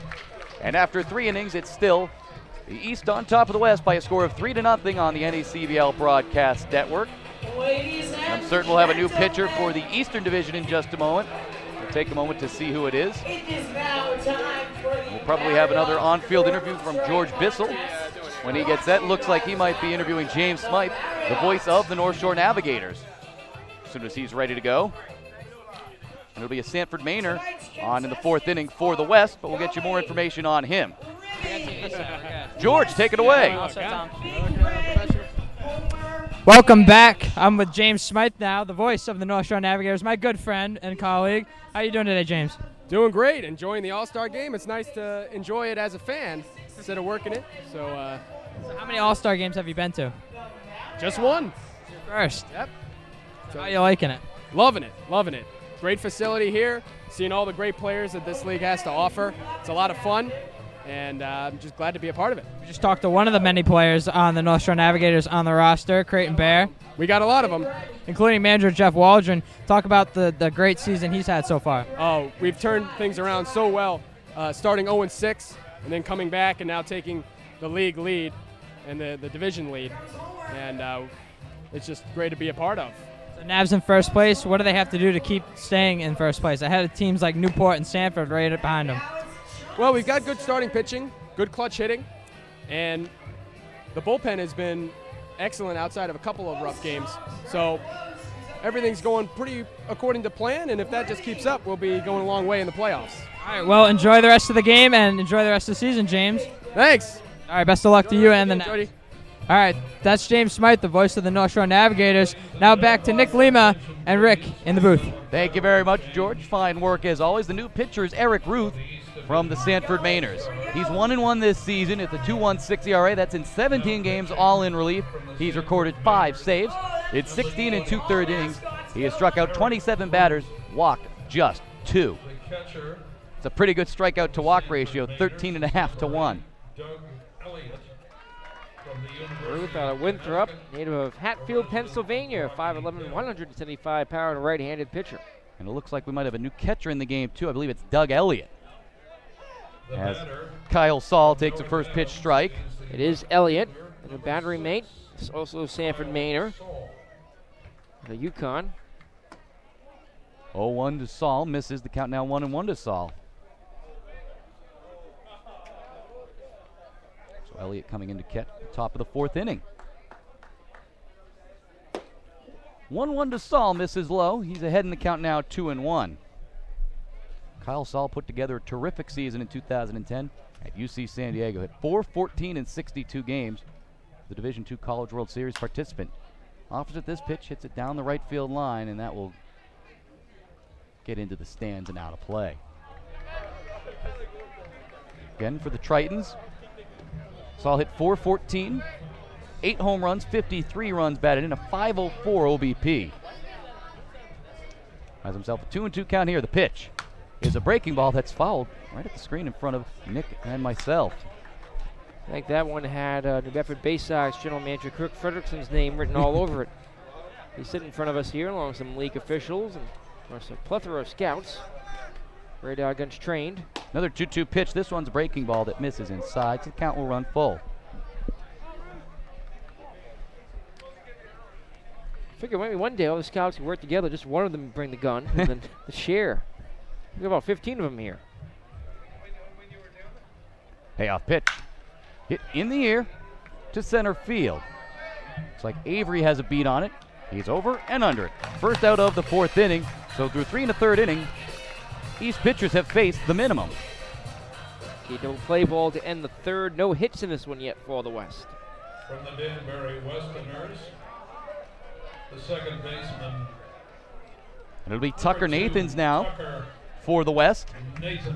He flied out to Avery back in the 1st inning. So he's 0 for 1. Takes a first pitch fastball inside for a ball.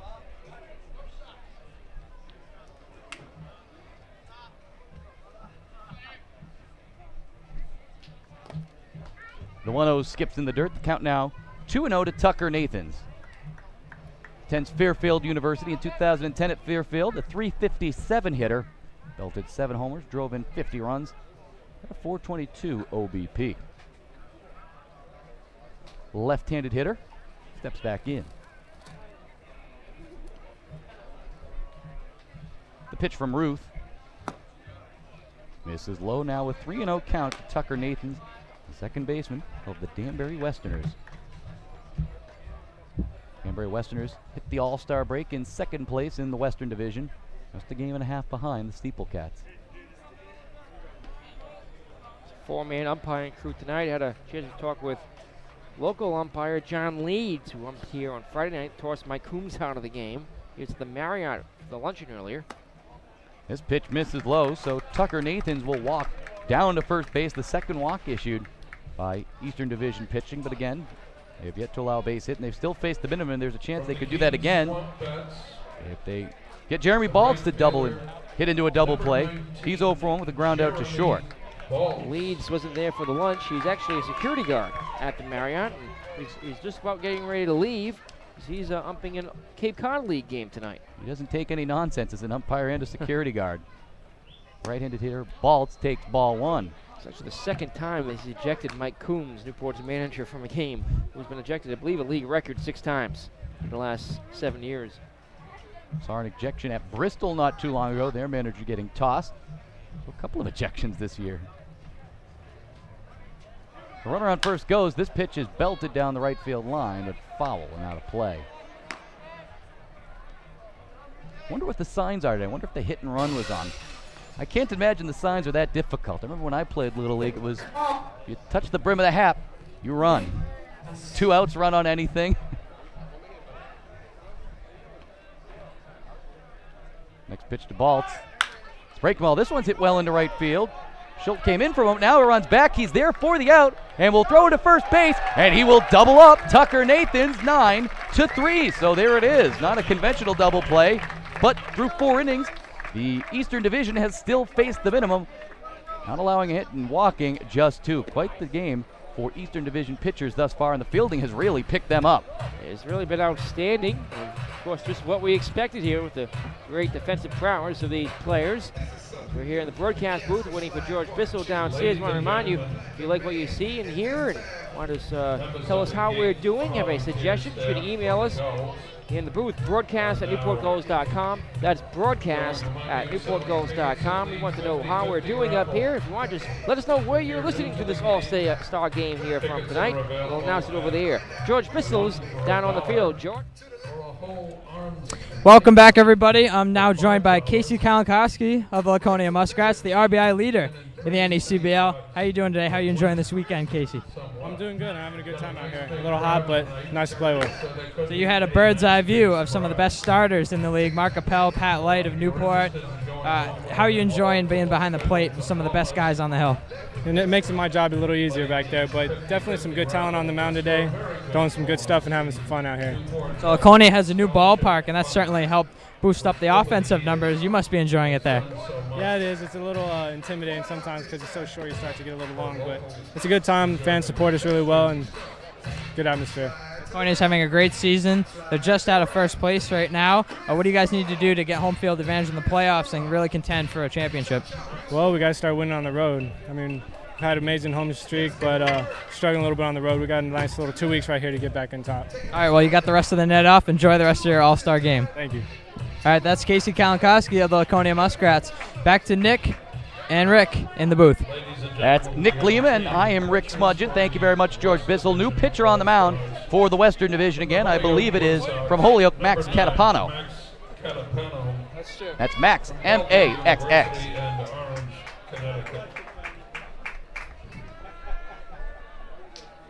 Matt Miller leads off the inning, and he will line out to short. Nice play by Mike Lavelle to grab that one while it was still hanging up in the air. And that's the first out of the inning on one pitch from Catapano. Catapano, Bellevue University junior. He's a Holyoke, native of Milford, Connecticut. 6'3", 215-pound right-hander. I believe he's a second-year Blue Sock as well. Matt Avery at the plate, and he'll take a strike from the righty Catapano.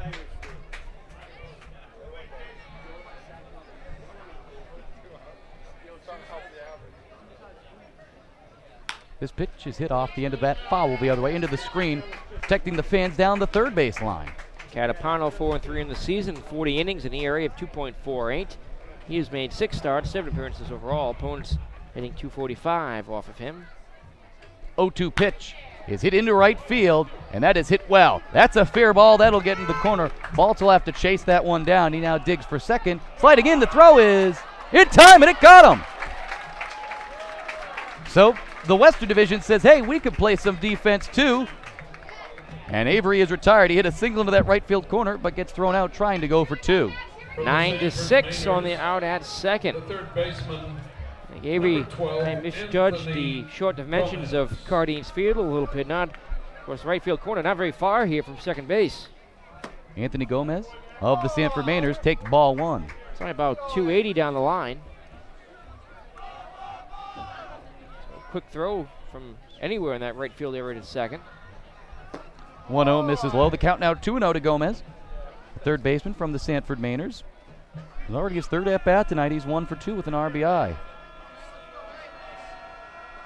The Irish fans starting to cheer them on. They'll take an off-speed pitch for a strike. I'd imagine that the Irish guys will be rooting for the Eastern Division tonight and their loyal Newport Gulls. Sure, they'll be cheering loudly every time a Gulls player comes to the plate. The 2-1 is fouled back to the screen, so Catapano battling back in the count. It's now even at 2-2. Chance to get himself a 1-2-3 inning. That foul ball played pinball, hit the screen, bounced to a pole, hit off another pole, carried him to the on-deck circle. 2-2 pitch, hit on the ground, on a couple of hops to LaBelle. Fires to first for the out. Nice play by Martin on the other end to pick that one out of the dirt. Gomez retired 6-3. We're through 4 innings in Newport, and the East leads the West by a score of 3-0. I'm sure we'll have another pitching change, so we'll bring that to you in just a moment. We're going to wait for George Bissell, see who he's going to interview this time.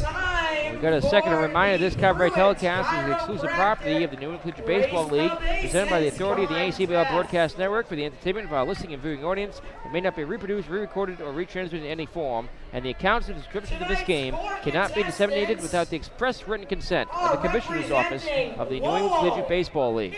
George Bissell's down on the field, joined by Newport Gull. George, take it away. Welcome back, everybody. Joining me now is Matt Blow, the designated hitter for the Newport Gulls. Matt, how are you enjoying your first All-Star game here? It's great. Having a great time. 0 for 2 at the plate so far. I know you're probably disappointed with that. What do you need to do to turn around and start getting some hits? I'm getting good pitches to hit, just not putting the barrel on it. So maybe I'll turn it around these next 2 at-bats. Had a good season so far with the Gulls. You're enjoying your time? Yeah, it's great. Having fun. You competed in the home run derby earlier today. You said batting later would have maybe helped you a little bit. Yeah, a little bit. Looked like the guys at the end kind of knew what they needed to do, and they got the job done. So, but they did a great job. Everyone did a great job, so it was fun. Yeah, we were standing behind home plate, and you said a left-handed hitter was going to win this. You called it. Yeah, you got that short porch out there in right field, and somebody's got to win it from the left side. All right, thanks for joining me, Matt. I hope you get that hit later on. Thank you, appreciate it. All right, that's Matt Blow, the designated hitter for the Newport Gulls. Back to Nick and Rick in the press box. All right, we're back up here. The new pitcher on the mound is Tyler Joyner of the Laconia Muskrats, here to tell you a little bit more about him. And to take you through innings 5 and 6 is Nick Lima, the voice of the Newport Gulls and the Eastern Division All-Star, the back-to-back Eastern Division All-Star, I should mention. Well-deserved. Thank you very much, Rick Zamunjan. New pitcher on the mound from the Laconia Muskrats, Tyler Joyner. He's a left-hander, first southpaw of the day for the NECBL East, 5'11", 185 pounds. East Carolina, Whitaker's North Carolina calls his hometown. Joyner enters the game here for the East, who have a 3-0 lead over the NECBL West. Nick Lima, Rick Smudgeon, and George Bissell, our field reporter. Glad you could join us. A beautiful evening of baseball. It's warm, humid, and dry. No rain to report. Once again for an all-star game. It's been 17 all-star games now here in the NECBL. Number 11, Joe Martin. Perfect summer night. Light's not even on yet. Why bother? A beautiful sunset. Let them soak it in. First pitch is taken on the outside corner for a called strike. Joe Martin likely making his last plate appearance of the game here in the 5th inning.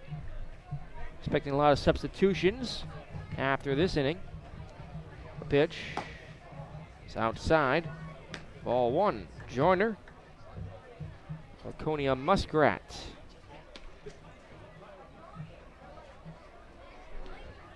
The pitch. Check swing. It's in there for a strike. And he's down the count now, 1-2. Joyner, 1.82 ERA. 6 starts, 8 games overall this season. The pitch, swinging a drive, well hit to right center. In comes the right fielder to make the catch. And Schultz under it. And there's one out here in the 5th. Matt Petty coming up for the Steeplecats, a very good hitter. He also has a lot of speed. Really hasn't displayed it yet this season for the Steeplecats, but he stole 19 bases in 2010 at Barry University. For head coach Mark Pavel, former Steeplecats manager. Petty flying to left his last time. Lights are now coming on here at Cardines Field. The pitch comes inside high for ball 1. Missed with the fastball. Joyner, 2-2 in the season. 39 2/3 innings of work. 8 earned runs, 28 hits, 20 walks. 48 strikeouts, among the league leaders in that statistic. Pitch misses for ball 2. There's been just 1 strikeout, or check that, 2 strikeouts in the ball game so far, both made by Eastern Division batters, though the Western Division starters have faced the minimum now through 4+. The 2-0. In there for a strike, says Danny Collins. And the All-Star game bounces around from ballpark to ballpark. No real rhyme or reason to it. Doesn't switch between the divisions each year. 2-1, swing and a miss. Strike 2, the count evened up. 2003 is held at Concord's Dome Diamond, a game that Andy Soderstein, Chris Ionetta, a couple major leaguers played. Also Sanford Maynard's manager, Aaron Isaric, when he was a player. 2-2 from Joyner, swinging a ground ball, chopped to third. Charging Kennedy Kroger has it on 2 hops, throws across to first. In time, brought in by Chavez for the inning's 2nd out. 2004 in Vermont, Skip the mascot skydove in. And the South defeated the North 7-4. Here in Newport, 2005, Kyle Henker's 2-run homer in the 8th inning capped a 7-run rally for the NECBL South that defeated the North 7-2. About 2,500 fans. Oh, yeah, probably closer to 3,000 here this time around. 2006 is when the All-Star game moved back to Keene. And then it was the North that defeated the South 6-2. Newport manager Mike Coombs coached that one as the pitcher's in there for a strike on Jimmy Brennan, who flied to center his last time, the DH. It's out of Danbury. Jordan looking for a 1-2-3 fifth from the windup. He kicks and delivers the pitch. He went around. He checked the swing on a pitch in the dirt. 0-2. 07. The Southern Division walloped the North 8-0 at North Adams. They had a couple 8-10 Thunderbolt 2s fly over in the pregame ceremonies. 0-2 pitch is outside ball 1. Very exciting ball game. Offensively, at least for the South, not so much for the North. That year in North Adams, they did a great job putting that one on. A 1-2. Swing and a miss. He struck him out. A 1-2-3 inning of relief here for Tyler Joyner in the 5th. They're going through 4.5. And the Eastern Division All-Star pitchers have faced a minimum still. A pair of walks and double plays. George Bissell's down on the field. And George, once again, as a member of the Newport Gulls, looks like he's got Mark Rappel ready to go down there. George Bissell, you're on. Mark Appel, how you doing? Welcome back. I'm doing great. Long time no see. I feel like I only have half the dynamic duo here. Pat Light's over there on the bench. Yeah. He's right there speaking to me right now. Yeah. You retired the side in order, your first start as an all-star. You were excited to hear the news. You went out and you performed. They had the fastball working. Yeah, I don't know. I just went out there and did the best I could went pitch by pitch, threw the best pitch I could in the situation that I was given. So. Your teammate Kenny DeKroger out of Stanford, he's putting on a clinic out there. He's making it look easy. Yeah, he just loves going out there and making those great plays. It's just what a baseball player loves to do. So you're enjoying your first All-Star experience, I have to assume? Oh, it's been great. It's been, I don't know. I guess I haven't really dreamed of being an All-Star, but this is what it's all about. It's your birthday earlier this week. I know we missed it, but I wrote on your Facebook wall, and did you enjoy spending your birthday in Newport? I did. My parents came out from California, and then it was their anniversary the next day, the day I pitched. So it's been a great week, and this just about tops it off. So. Sounds great. Sounds like you're having a great time. Wish you the best of luck the rest of the way with the Gulls. Thank you. All right, that's Mark Appel, starting pitcher for the 2010 NECBL All-Star Game. Back to Nick and Rick in the press box. Thanks again, George. Joined tonight by Mark Appel. Didn't have interviews throughout the contest. George Bissell doing fine work down there in the Eastern Division dugout. We go to the 5th inning. New pitcher for the NECBL West is Taylor Wood. Your attention, please. Taylor Wood, another Holyoke Blue Sock on the hill. We have a pitching change. The right-hander is 6 feet 4 inches tall, 220 pounds, also out of the University of Georgia. Holyoke Blue Sox. Wood leads the team in ERA 1.67. Through 6 starts, 7 appearances, has a complete game. Opponents are hitting just .214 against the right-hander. 2-3 on the season. Hasn't gotten the run support. Of course, Holyoke has struggled at the plate. They're just .248 as a team. But he's been a very good pitcher and has certainly earned the All-Star nod for the Blue Sox. And here's another story. A guy at Cornell, 2-5 this past season with a high ERA. But you know what? He's turned it around this summer. He's making the best out of it. And, well-deserved honor here in the All-Star game. Wood, the second straight Blue Sox pitcher to pitch here in the game. And for Windham, New Hampshire. 6'3", 215 pounds. Well-built right-hander.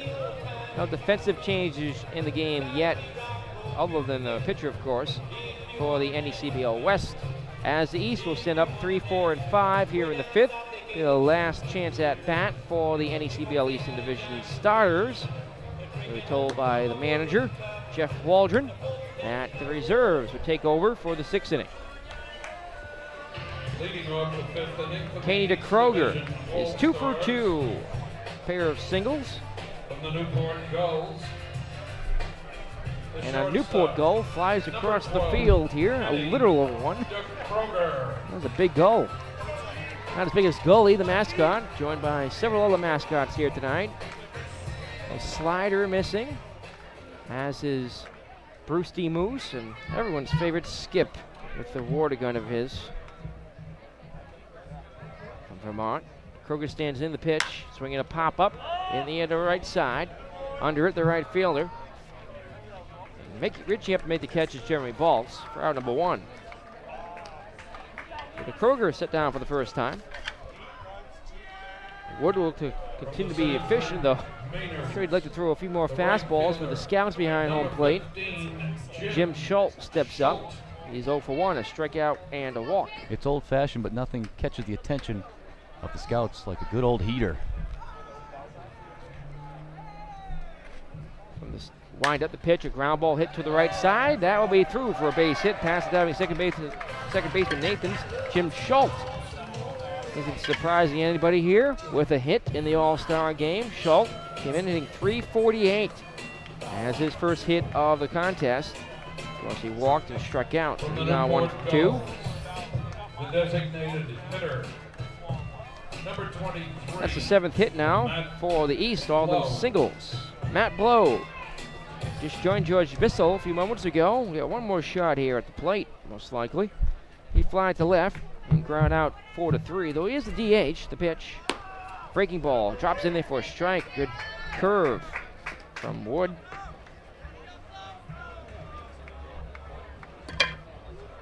At Chavez to follow with 1 out, a runner at first. Infield at double play depth. Outfield plays Blow deep into pull. The 0-1 outside. 1-1 the count. Mike Williams still catching. The Danbury Westerner behind the plate for the West. Lights are on, not taking effect here yet, though. The sun's still shining, but it has dipped below the grandstand. The whole field in shadows now. 1-1. It's in there for a strike, 1-2. 1-0-7. South shut out the North 8-0. Then the South won again in 08 in Torrington, 5-2. That All-Star game for the Torrington Twisters would mark the end of their team there. They moved to New Bedford in the offseason. Went back to the Western Division last year. 1-2 pitches fouled to the screen. There's the West defeating the East 6-5 in a close game. Drake Rosenbeck, two-time NECBL player with both Pittsfield and Holyoke, was the MVP.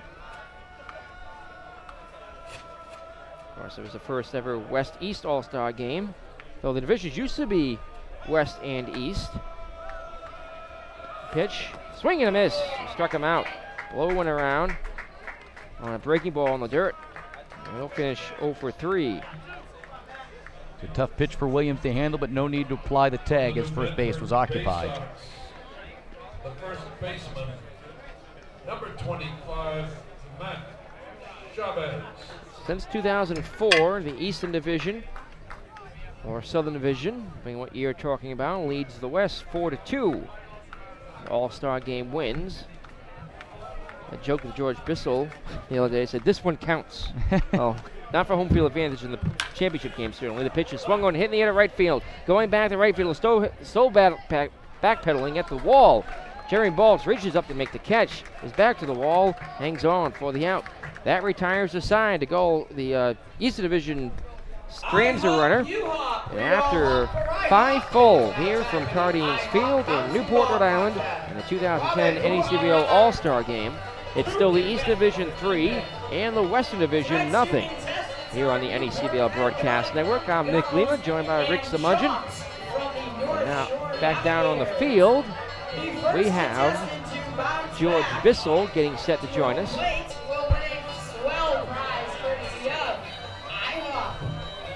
Like George is waiting his interview guest. He's going to get Newport Gold Kenny DeKroger this time. So George, take it away down there. All right, joining me now is Kenny DeKroger, shortstop, making some incredible plays out there, flashing the weather. How are you enjoying your first All-Star game here, Kenny? It's been a lot of fun. You know, we got a lot of fans coming out. It's a great atmosphere as usual, so it's been a lot of fun. You had an incredible freshman year at Stanford, and you're getting it done here, leading the NECBL in batting. Just an incredible season, would you say? Yeah, I mean, you know, I did my best, but at the same time, I still got a lot of work to do. So I'm just trying to improve every game, and you know, we'll see where it takes me. Try to talk about what's going to be the best memory you take away from this All-Star game. I gotta say the atmosphere. I just, I love playing in Newport. The Irish guys out there in left field stands. It's just a great atmosphere. I love this place. We're gonna see another tradition from Newport here in the next half inning. Tell the fans a little about that. How did that get started? I have no idea. A few guys on the team just started it, and they got the rest of the team to do it. So we're a little down in numbers right now, but we'll still make it pretty good. When you return in the fall, your brother Danny is gonna be joining you at Stanford. That's got to be pretty exciting. Yeah, all through Little League and high school, I've been on his team, and to continue that at the next level, it's going to be cool. All right, 3-run lead. Is the Eastern Division going to hold on here? Absolutely. All right, thanks for joining me, Kenny. Back to Nick Lehman and Rick Samudgeon in the booth. Thanks again, George. Joined by the current batting title holder of the NECBL, looking to hold on for the last couple weeks of the season, Kenny DeKroger. Leads the team in hitting, leads the league in hitting. A lot of defensive changes as expected as we go to the top of the sixth here at Cardines Field. First of all, a new pitcher on the mound out of the North Shore Navigators. Nolan Core, Wheaton College, Somersworth, New Hampshire, a freshman, 6'1", 180-pound right-hander. As expected, comes on here to pitch the sixth inning. And defensive changes just about all around the outfield and infield. I can bring you the infield, Nick. I know it's Efri Valdez of Lowell at third. It's Brett Mollenhauer of Sanford at short. It is Brendan Kelleher of Newport at second. And it's Kevin Caranto of Newport at first. Still trying to get a look at those outfield numbers with my binoculars. There's a Newport Gull in left field that you might be able to recognize just by his face. That's the Navigator Brendan in center Kelleher field. out there in left. Is he in the left or is he at... Nope. There's two Kellehers. We have a Kelleher for the Mainers and a Kelleher for the Gulls. So as we work out all the defensive changes here in the top of the sixth inning, new pitcher Nolan Core gets set to face batter Mike Williams, still in the game. The catcher for Danbury. The pitch, ground ball, chop foul, third base side. Excuse me, Joe Wendell of Sanford at second base. It is Kelleher in left. So that just leaves center and right field. So Kevin Caranto at first, Joey Wendell at second, Brett Mollenhauer at shortstop, Efri Valdez at third. The pitch, ground line drive, base hit in the right field. And that is the first hit of the night for the Western Division All-Stars. So the Eastern Division's first five pitchers have a no-hitter going combined through five. It ends here on an 0-1 pitch, a blooper off the bat of Williams. The tying run comes to the on-deck circle for the West. Comes Mike LaBelle. The no-hitter over. Obviously the All-Stars aren't going to hit the All-Stars, but you think Nolan Core will hear about it when he hits back to the bench? I think Man, he we will. have no hitter going. What happened? Usually All-Stars are the most vocal and Yes. poking fun at their teammates. Pitch is flying to right, but foul. Karen is back onto the field after catching the net that protects the fans on the first base line. 0-1 on LaBelle, who walked his last time. 3 base runners so far for the West. 2 of them walks and a single. Now here in the sixth, though. So far, East Division pitchers have faced the minimum. We'll see if that continues with the double play here. The pitch, breaking ball, misses inside ball one. It's 1-1 on LaBelle, number 8 man in the lineup. This will probably be the last time we see most of these players for the West. Imagine that Bobby Siegel will start putting the reserves in soon. A 1-1. Hard hit ground ball to third. This will be 2. Throw to second out there on a first double play. So the new infield turns a 5-4-3 double play. And here now, through 5 2/3, the Eastern Division pitchers have still faced the minimum. And Jeff Waldron has to like what he sees there. A new infield, but still another 5-4-3 double play like clockwork. Valdez to Wendell to Caranto on the new exchange. So it is Kelleher in left field. Brett Botsford. I believe it is Botsford in right. It is a base hawk, but they do not have the numbers on the front of the jerseys.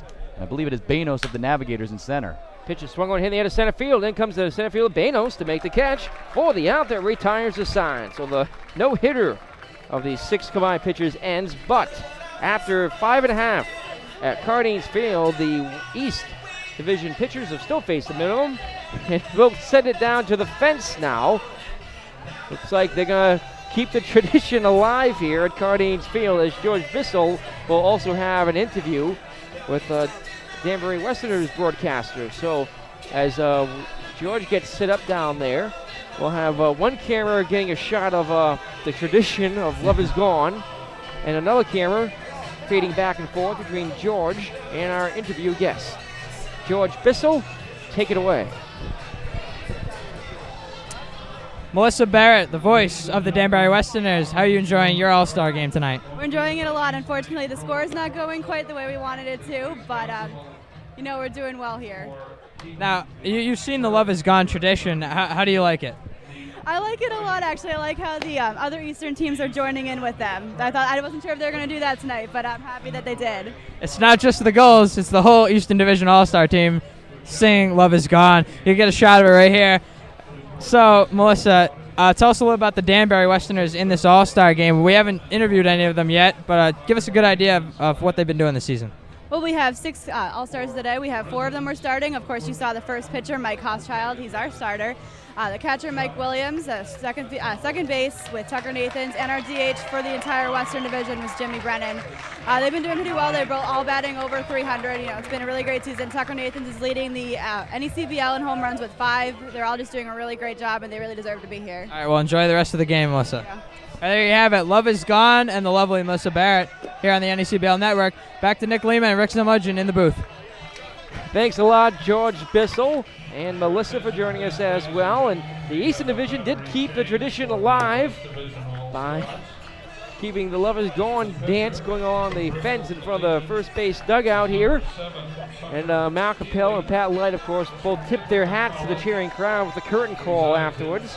I think they have something to do with the origination of that. And we go now to the bottom of the 6th inning. The East still leading the West 3-0. 7 hits in the game now for the East, 1 for the West.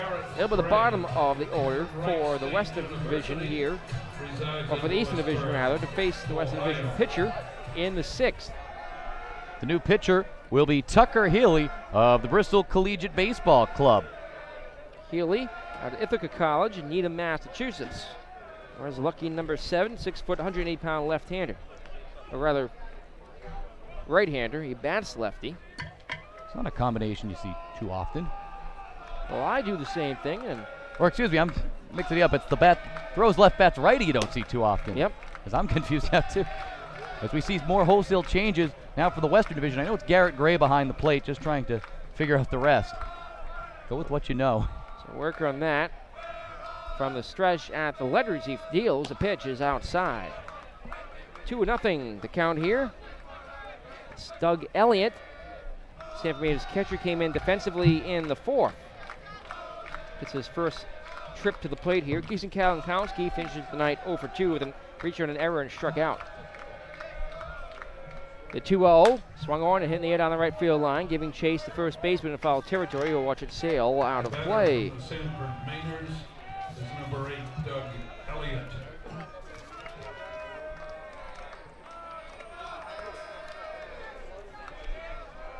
Elliott levels the bat, looks out. On Healy, the pitch. Check swing, it's taken high and away. Taylor Wood had a good 5th inning, struck out 1, allowed a single, a pair of fly balls to right.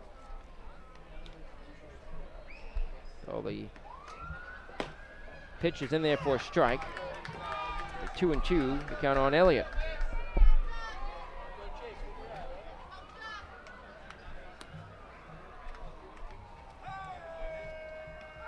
From the stretch to 2-2, swinging a pop-up, hit in the air to shallow left field. Out goes the shortstop. He's under it and makes the catch. That's out number 1. Mike Francoso coming in to play short from Bristol. Derek Ingui from Danbury at 3rd. Micah Johnson from Vermont at 2nd. And Dave Chokey from Danbury at 1st. And Lincoln University, Pennsylvania. It's Tyler Keel.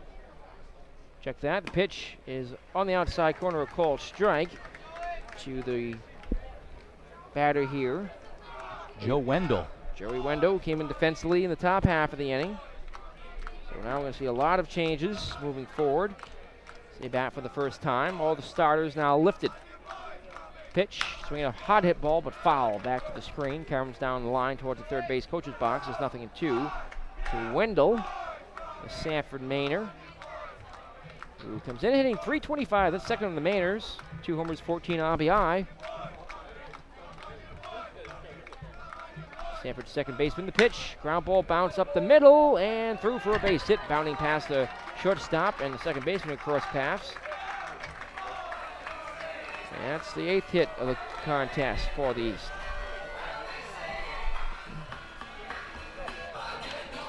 Here comes Matt Miller. Now the Irish fans will start doing their traditional falling down and standing back up down on the third base line. The Irish fans really just crazy down there. They're fun to watch. Every time the song says, goes, I get down, they get back up again. They fall down and stand back up. The pitch is low, ball 1. That is the walk-up theme of Brendan Kelleher, who enters the game offensively here. Came over defensively in the 6th to come enter left field. Places Matt Miller, who was 1 for 2 with a single. They go Irish fans still singing the song out there. The pitch outside. 2-0 now. Top of the order up next should be Banos in place of Avery. Runner at first with 1 out. 3-0. East leads the West. The 2-0 pitch. Swing and a drive into deep right field. Or rather, down to the infield. And Tucker Nathans will make the catch. Or Micah Johnson, rather. For out number 2. From the North Shore. Sound well off the bat, but Kelleher got under it. Second pop-up of the inning. Banos. And we cycle around the order. Will be Jason Banos. Replace Matt Avery. So Avery had a good night at the plate. Went 2 for 3. An RBI single and a stolen base, but he was thrown out at second, trying to extend a single to a double in the 4th. Runner goes. The pitch is low. Throw down to the second is not in time. Stolen base for Joey Wendell. That's the second swipe bag of the night for the East. The throw was there. They just couldn't get the tag on in time. The speedy Wendell has 8 for 8 perfect in the regular season so far. Of course, we'll return to action tomorrow for some teams. The rest of the league on Tuesday. Pitches in there for a strike on Banos. So 1-1. Irish fans audible down the left field line. Pitch, swinging a foul to the left. 2 outs, the runner at first, 1-2 the count. Still working on the outfield replacements here.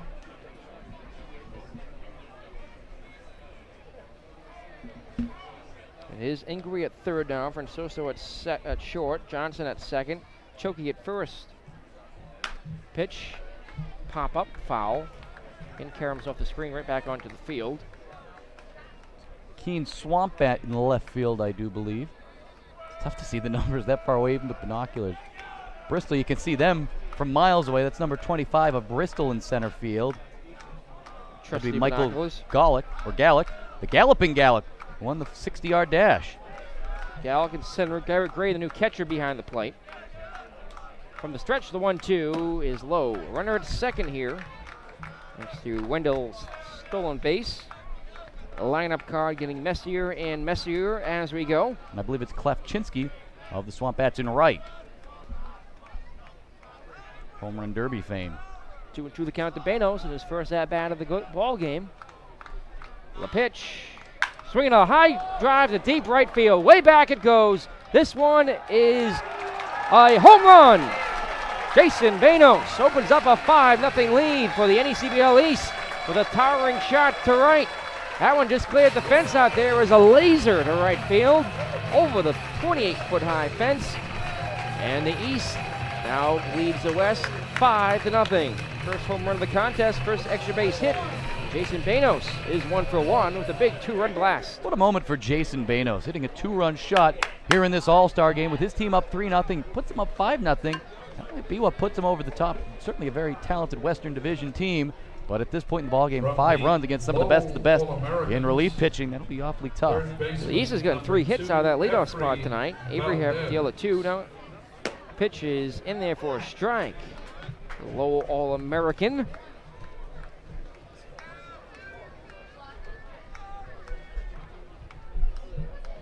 Jeffrey Valdez stands in the pitch. Swing and a miss. Chase a high fastball. 0-2 on Valdez.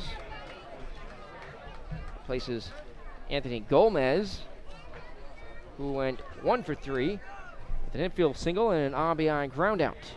Pitch, swing and a miss. He struck him out. So Valdez fans on 3 pitches, but not before. Tucker Healy gives up a 2-run bomb. We are through 6 innings of baseball here at Cardines Field. It's the NECBL East leading the NECBL West 5-0 here on the NECBL Broadcast Network. George Bissell joins us in just a moment down on the field. And now we will start a first here at Another special guest, I believe this time from the Keene Swamp Bats. water balloon contest. George Bissell, you're on. Mascot teams will throw them back and forth.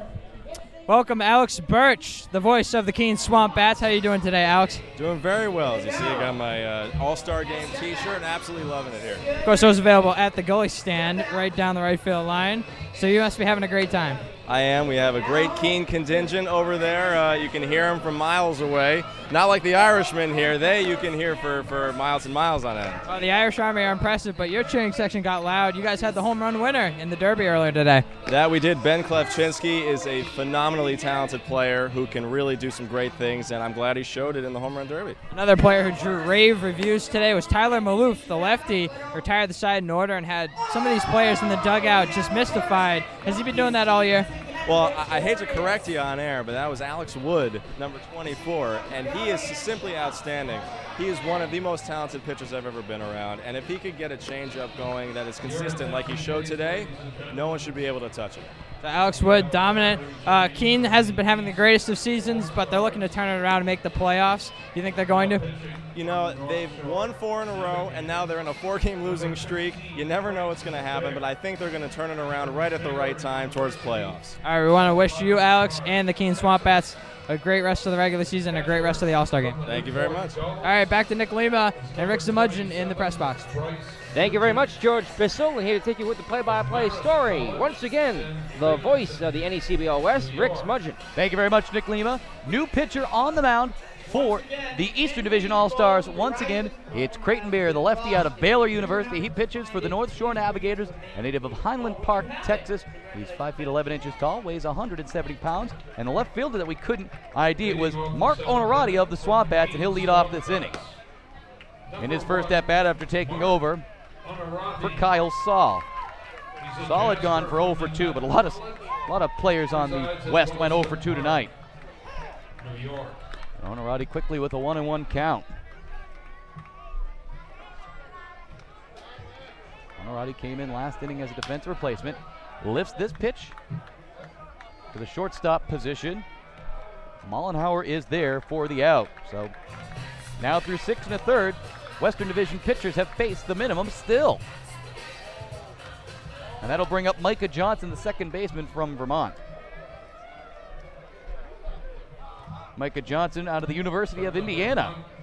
In 2010, Indiana hit .312 in 55 games with 11 home runs and 42 runs batted in, .366 on-base percentage. In the city of Indianapolis. And he takes ball 1. Creighton Bear 3-0, 31 innings of work, 1.45 ERA, points in just 189. And now, Johnson will take a strike. 6 starts, 20 strikeouts, to just 9 walks. Did join George Bissell earlier. Takes a big curveball here this time from 4 for a strike. 1-2 the count to Micah Johnson. Bear winds and fires. Cut on and miss for strike 3. 2 quick out for Creighton Bear in the Eastern Division in the top of the 7th.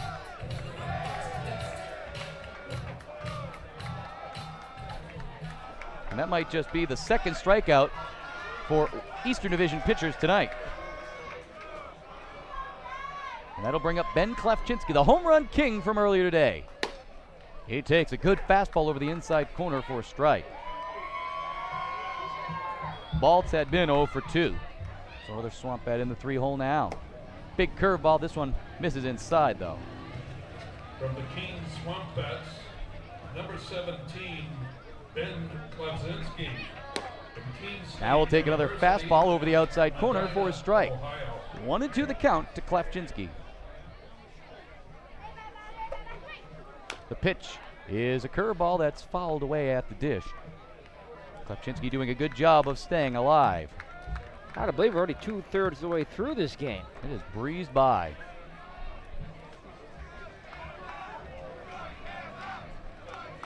Another 1-2. Misses just a bit low. Count evens at 2-2. Eastern Division leading the West 5-0 here with 2 outs in the top of the 7th. The pitch, a curveball hit into the dugouts. Both dugouts down that first base line here at Cardines Field. There are 2 dugouts located down the third base line at Muzzy Field, but they have since added an additional one on the opposite sideline, but not so here at Cardines, both down the first base line. Another 2-2 pitch to Klafczynski. This pitch is ripped to the second baseman, Wendell. Looked like that one was going to get down in the outfield, but it hung up long enough for Wendell. So Klafczynski lines out to the second baseman for the 3rd and final out in the 7th inning. They will stretch here at Cardines Field in Newport, Rhode Island, as we head to the bottom of the 7th inning. And as we do that, we'll send it off to George Bissell with another sideline report as we try to see who he'll be getting a hold of. George Bissell gets ready. Let's pick up the crowd here for taking out the ball game. If I never get back for it's root for the home team. They don't win, it's a shame. For it's 1, 2, 3 strikes, you're out at the old ball game. All right, now let's send it down to George Bissell. Technical difficulties, but we just saw your teammate Jason Bano send one over the wall. I asked you, how does he get any power? You saw it right there. Well, he did the home run derby earlier and showed his power, and then he gets into balls to right field, so good job by him. So how are you enjoying your first All-Star game down here in Newport? It's fun. It's a good environment. Obviously, it's fun because I got 2 hits, but it's nice being out now and enjoying the day off. The Navs in first place. What do you guys have to do to stay there? Just keep playing hard, stay together as a team. That's it. All right, well, anything you want to say back to folks back home? No, I think I'm good. All right, well, thanks for joining me, Matt. Best of luck the rest of the season. All right, that's Matt Avery, the North Shore Navigators. Back to the booth now for the 7th inning. Thank you very much, George. Fine job as always. New pitcher on the mound for the Western Division. It's the setup man from the North Adams Steeplecats, number 19, Corey Vogt. Vogt 2-0 on the season in 14 appearances, all out of the pen. .63 ERA. He's thrown 14 1/3 innings. He struck out 25 batters and walked just 7. He's dealing with his catcher at North Adams, Garrett Gray, right now, and he's getting set to take on Brett Mollenhauer, Brett Botsford, and whoever will hit for Matt Blow the DH, but we assume he's out of the game at this point, or he soon will be, as he already has had 3 plate appearances. So Corey Vogt trying to do in the 7th inning what he's done all season long for the Steeplecats, and pitch a clean 1-2-3 inning to just get him to the next inning. Try to keep this, it is now a 5-run game. And it's a very nice story. Corey Vogt, a local New England player. We talked about how many New England players have a chance in this league. From Keene State College, not your big D1 powerhouse, but he's proven he can play with the big boys here in the NECBL. The batter from the Sanford Mainers is number 1, Brett Mollenhauer. First pitch swing is Mollenhauer. It's hit to the second baseman. He bobbles it, fires to first, and that will be just in time. Micah Johnson bobbled it at first, but still got it over to Chokey in time. 1 pitch, 1 out for the East in the bottom of the 7th. And now it'll be Brett Botsford. Bay Sox, the right fielder, number 8, Brett Botsford. Jim Schultz of the Sanford Mainers had been 1 for 2. Hit, walk, and a strikeout. But Botsford of New Bedford now in the game as the right fielder. He'll take a pitch for a ball. Well, at least they've kept this pretty easy for us. Yeah, it's been pretty straight up changes. This pitch is hit to the shortstop. Mike Francoso, he'll bobble it. He'll try to recover and throw to first, but this time he will not be able to recover. It's going to be an error charged to the shortstop, Francoso. The second baseman was able to recover because of a much shorter throw, but once that ball was bobbled by Francoso, not really a chance to get a speedy Brett Botsford. Yeah, he would have had a shot if he fielded it cleanly, but bounced out of his glove. And now it looks as if Matt Blow will still hit for himself here as the designated hitter. The designated hitter, number 20. Another shot here. He's over 3 with a strikeout. And he'll take a ball here from Corey Vogt. Perhaps head coach Jeff Waldron of the North Shore Navigators, leaving the local kid in. Try to see him get a base hit in front of his own fans.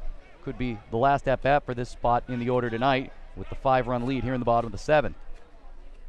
1-0 pitch from Vogt. Fastball that misses up and out.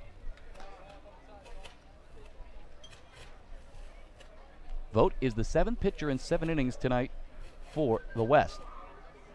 East has also had 7 pitchers in 7 innings. This pitch, check swing by Blow. They'll say he did not go, and he now has a 3-0 count. Blow in the driver's seat. He wants to get a hit now. Might be the time. The lefty with a slightly open stance awaits 3-0 pitch. And he'll take it down and out for ball 4. So that's his first time aboard tonight, and it's a walk issued by Corey Vogt. 2 on, 1 out for Kevin Caranto. From the Newport Gulls, the first baseman, number 33, Kevin Caranto. It's always nice to see the home players do well in an all-star game. And the Gulls lead the league with 8 selections of the all-star team. And they've had a season much like the North Shore Navigators. Got off to a slow start, but they've been hot ever since. First pitch to Caranto misses up and out. Caranto leads the Newport Gulls in walks. He has 20. He's hitting .302. 2 homers, 10 RBI, 5 doubles, and a triple. Newport's first baseman. Now we'll take a pitch inside that'll get away from the catcher, Garrett Gray. And it looks like that'll be a pass ball or wild pitch. It'll be a pass ball. Let's see on the replay. This come inside and just pops out of the mitt of the catcher. It was catchable for Gray. Now a 2-0 count. The first baseman from Newport, he fouls this one back to the screen. You always got to think of the John Madden rule. If it hits you in the hand or it hits you in the glove, you have to make the catch. Shakes up our backstop camera position a little bit. Of course, we have 5 cameras for you here tonight. All volunteer crew working hard. Now a 2-1 pitch to Caranto. This one is fouled to the backstop just below the screen. So the count now even at 2-2. Been all about the Western, it's all been about the Eastern Division tonight. And their pitching has faced the minimum through 7 innings. Quite remarkable. Vogt looks in, gets the sign from Gray. He sets and fires. Pitch is fouled back to the screen again. So good battle going on right now between Vogt and Caranto. Caranto trying to line one up. He's been just under a couple here.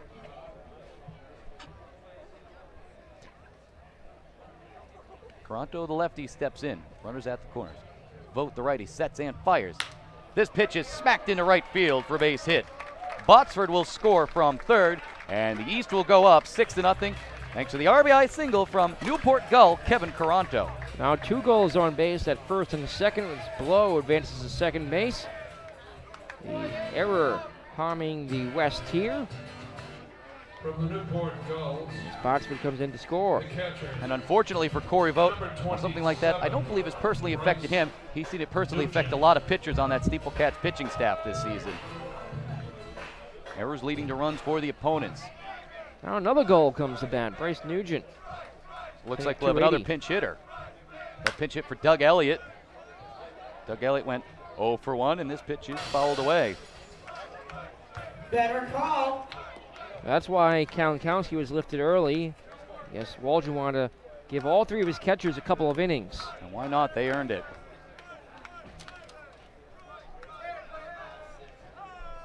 Owen to Nugent. Taken for a strike. 0-2 now the count. 3 straight Newport Gulls in the batting order right now. They find themselves very comfortable at home, up 6-0 of the Western Division All-Stars. The pitch is cut on a miss for strike 3. Vogt gets his first strikeout of the evening.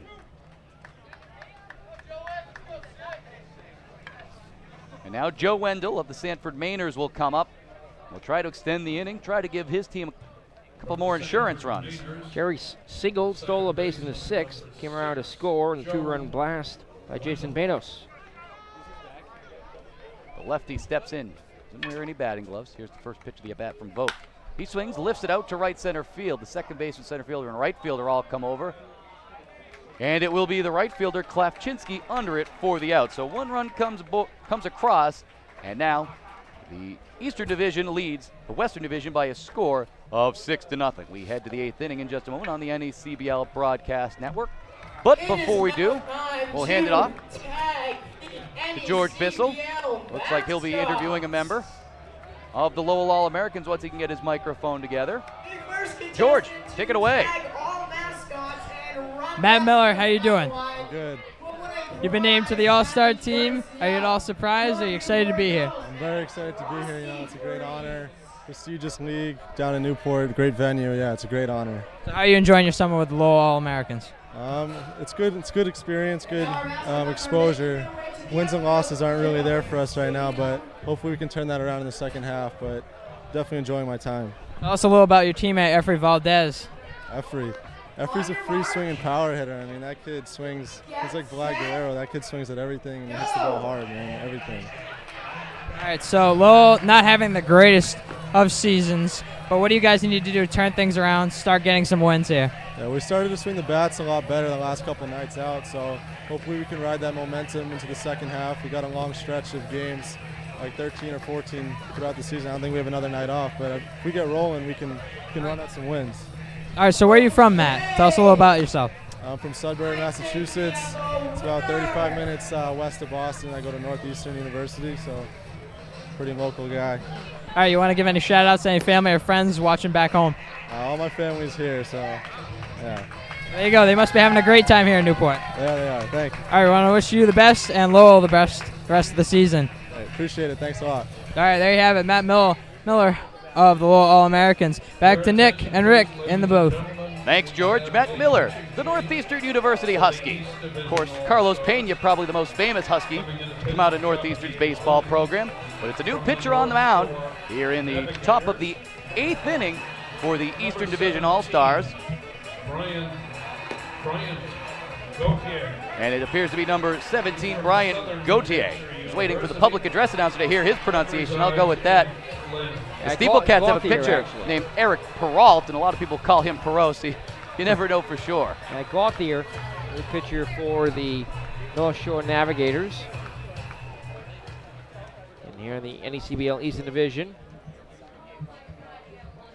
He has an ERA of 1. Bryant, 127 opponent's batting average. He's been a reliever for the Navigators. 11 relief appearances. He has a save. Allowed just 8 hits, 2 walks, 20 strikeouts in 18 innings. Gauthier to do battle with the 4, 5, 6 hitters for the Steeple Cats. The Western Division All-Stars. Tough habit to break. I did the same thing. And he'll take a first pitch ball. Dave Chokey of the Danbury Westerners.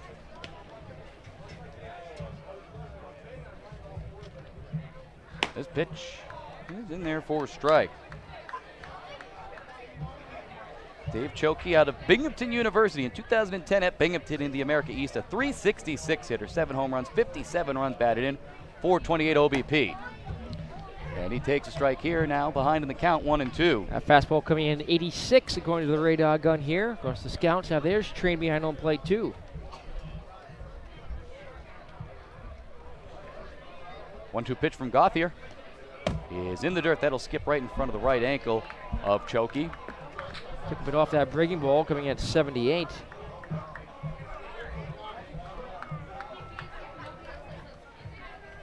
There's a big strikeout pitcher for the Navigators. It's the 8th pitcher in 8 innings for the East tonight. As Chokey will offer that one and follow it into the screen up above the grandstand roof to protect the street intersection right behind us. America's Cup Avenue, the main drag downtown Newport, where I was in a car accident last night. Somebody bumped into my vehicle and a little fender bender. We hope everyone's okay. Everyone's fine. 1-2 pitch hit to the shortstop. Mollenhauer up with it, fires to first. And it is in time, just barely beating Dave Chokey. First baseman showing a lot of hustle down the first base line right there, but he's retired 6-3. Another close play at first base. We have our executive producer, and my brother Tom Lehman was in the passenger seat, and the man that hit us got out of the car, saw my Newport Gulls polo shirt, and said, "Oh, do you know Chuck Pava?" Turns out he was classmates with him at Salve Regina University here years back. George Bissell, our stands man, also in a car accident yesterday on his way down to the to catch the team bus to go to Sanford. He hit a car in Rhode Island. As Derek Ingwe steps up, he took over for Matt Petty at third base, and he takes first pitch ball. As a result, he missed the team bus and couldn't make the trip to Sanford. Dan Atchison by himself for 9 innings. And Ingwe will take another pitch up and in, heading the count 2-0. Talked to Dan, though. He says he doesn't mind doing that solo game every once in a while. I did a solo game the other night, but it was 12 innings. That might be a bit too much, but a solo 9-inning game every 3 weeks or so might be all right. Now Ingwe will take a strike over the outside corner from Brian Gauthier, the North Shore Navigator, now on the mound. Ingwe led the league in batting average for part of the season, but has seen his average fall as of late. This pitch is hit on the ground to the second baseman, Wendell. Wendell will fire to Caranto for the out.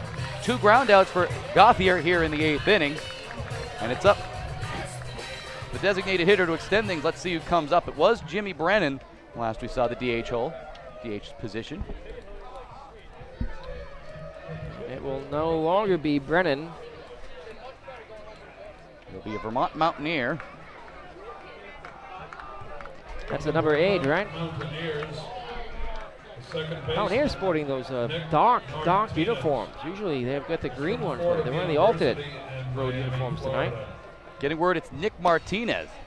And he takes a ball. Martinez, 2-time Mountaineer at 287. With no homers, 12 RBI. And he'll take the ball this time. He's ahead in the count, 2-0. Trying to force East to face over the minimum. 2-0 pitch is cut on a miss for strike. We do have an official attendance report for this All-Star game. Surpassed the last All-Star game in Newport. Tonight's attendance, 2,852, 2,852. A great crowd filled just about to capacity. Irish Army part of them. 2-1 pitch. Just misses up and out. 3-1 the count to Nick Martinez, DH from Vermont. Steps back in from the left side. Here's the pitch. It's cut on a miss now with full count. A moment of truth here for the Eastern Division starting pitching. The reliever in there now for the first time. Gauthier. Will he continue to face the minimum? So far it's been 23 up, 23 down. The pitch. Cut on and miss for strike 3 through 8 innings. The West has set up 24 batters, and 24 batters have been retired through 8 innings. They have a hit and a couple of walks mixed in, but it's been 24 up, 24 down. The strikeout to Nick Martinez ending the 8th inning. We'll head to the bottom of the 8th inning, see who comes on for the Western Division in the bottom half of the inning. But while we wait for that, we'll send it down to George Bissell. Another interview lined up, this time with the Sanford Mainer. Welcome, Jim Schultz of the Sanford Mainers. You're an outfielder. How are you enjoying your All-Star game so far? It's a great experience. Love being here. Matt Blow of the Gulls called you the best-looking man here at the All-Star game. It's a pretty good compliment. It is. I don't know whether that's true or not, though, but it's nice coming from him. The Sanford Mainers sit atop the division. They're having a great year so far. You talked about it's a close race between 4 teams. What do you guys need to do to pull in front? Just keep playing good ball. We've been playing good ball all year long. Stay consistent. Keep our approaches at the plate and keep throwing strikes. That should do it. All right, I want to ask you about a couple other players on the team. Your teammates have been really good this year. You guys have been a great team so far. Tell me a little about the guys on your squad. We got a good group of guys this year. We're all real close. A lot of good ball players. It's just a good group of guys. So I want to ask you, Jim, where are you from? I'm from Wappingers Falls, New York. A little town, not many people know it, but it's right near Marist College. It's a good place to grow up.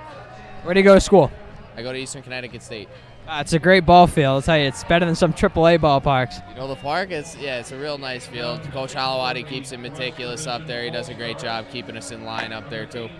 Definitely a great team, great school. I want to give a shout out to anybody out there watching and listening. Mom and Dad been supporting me all along. Got to give a shout out to them and my girlfriend Shannon.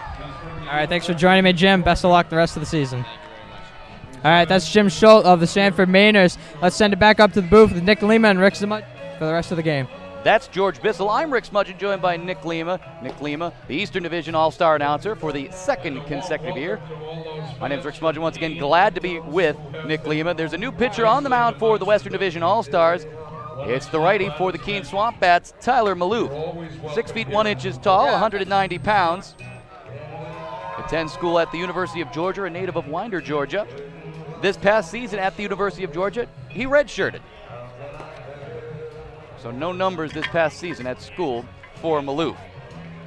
He'll have to deal with the 9, 1, and 2 hitters for the Eastern Division here in the bottom of the 8th. It appears to be Brendan Kelleher, Jason Banos, and Efri Valdez, unless we see a pinch hitter or two along the way. Yeah, not too many left on the bench now. So they've used 18. Leading off the 8th inning for the East Division All-Stars from the Newport Gulls. Out of 19. Fielder, number 6, Brendan Kelleher. It's Kelleher who steps up now to face Maloof, the 8th pitcher in 8 innings for the West. First pitch swing is Kelleher. It's hit high down the left field line, but it looks like that one will get out of play. All those fielders from the Western Division not used to playing Guardians Field. They all look like they were going to have a shot at it. All put the gloves out there. They all converged, and of course it sailed well out of play. They ran out of room in a hurry. And you said that George Bissell was running around saying that this one counts. I mentioned that idea to a couple of players and a couple of coaches. Got some strange looks, though. Well, you know why it is if the East does win, he has to buy me dinner. That's why it counts. Second half of the joke. This pitch to Kelleher misses down and out. Maybe we should buy each other some new rear fenders on our cars after yesterday. Let's see the chances of that. Both Newport broadcasters getting caught in accidents. At least cover the deductible. As this breaking ball is a little bit short, and that'll be ball 2 to Kelleher. Well, thankfully, everyone was just fine. Might have fender benders here in the Ocean State. Victims of bad driving we were. Now the 2-1 pitch from Maloof. This one's hit foul right towards the Eastern Division dugout. The Eastern Division dugout, the one closer to home plate, the home dugout. The visiting dugout, a little bit further down first base line. Kelleher at 283 leads the Gulls, 3 homers, 18 RBI. Swinging a hot bat as of late. The count now even at 2-2. Maloof trying to put him away. He sets the pitch. His cutout and miss for strike 3. First strikeout of the appearance for Tyler Maloof. And there's one down in the bottom of the 8th. That's 6 now for Western Division pitching. Won each of the last 4 innings. From the North Shore Navigators. Jason Banos will step up. He homered in his last at-bat. Jason. Looks like Dustin Ramey still on the bench for the East. Banos will take a ball low. Ramey out of Sanford. Check that, he did come in to pitch. 1-0 hit foul right at one of our microphones. I knocked it around, it's still in That was place, a nice though. pop in the headset. 1-1 the count. I apologize for the damage we just did to your computer speakers at home, folks. Now Banos is the only player tonight to have an extra base hit.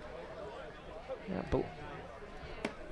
It's a nice breaking ball there from Maloof for strike 2. I believe all the Eastern Division position players have now entered the game. I'll take your word for it. A lot to keep track of. The pitch hit foul down the third base line towards the third base coach. The count still 1-2 to Banos, who's hitting in the leadoff spot. In center field right now, took over for Matt Avery in the 6th inning. Crushed that home run in his first at-bat. Another 1-2 pitch from Maloof. Misses up and out. And while this game is 6-0 game in favor of the East, Malouf's still out there, still scouts in the building. Some people to impress. Story to tell his children and grandchildren someday that he pitched. We'll see how he pitches in this game. 2-2 is hit back to the pitcher, and it goes off his glove to Micah Johnson at second. Johnson has to hurry, throws to first, and that is in time. So that'll go 1-4-3. A lot of balls hit up the middle tonight. Several Ararat pitchers. From the lower Mike Hochschild had a tough time of it the third baseman, earlier. Number 2, Efrey Valdez. So Efrey Valdez will step up. Could be the last at-bat for the Eastern Division All-Stars. First pitch from Malouf, swings.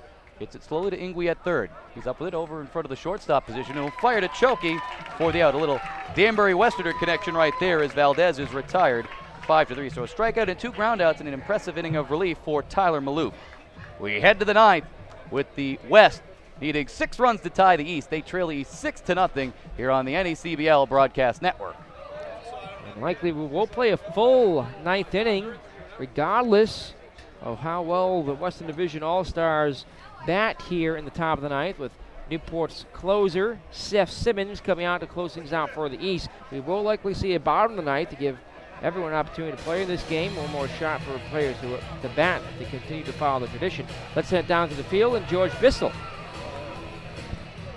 Jim Brennan of the Danbury Westerners. Jimmy, how are you enjoying this All-Star game? This is a lot of fun. It's it's a great thing to be a part of this with all these great baseball players, and I'm having a good time. Speaking of great baseball players, Jeremy Baltz over there on the bench. I saw you two guys chatting it up. Having a good time over there with him? Yeah, he's one of my good buddies. We go to school together. He obviously had a phenomenal year, National Freshman of the Year, and he's having a great summer too. Just shows how good of a baseball player he is. This game hasn't gone the way the Western All-Stars probably had hoped. That you guys are down 6 runs. What do you need to do to rally here and pull off a win? This game matters. I think we need to get some hits. But the pitchers on the other team have been really outstanding, and I think we only got 1 hit on the day. So it just shows how good some of these guys really are.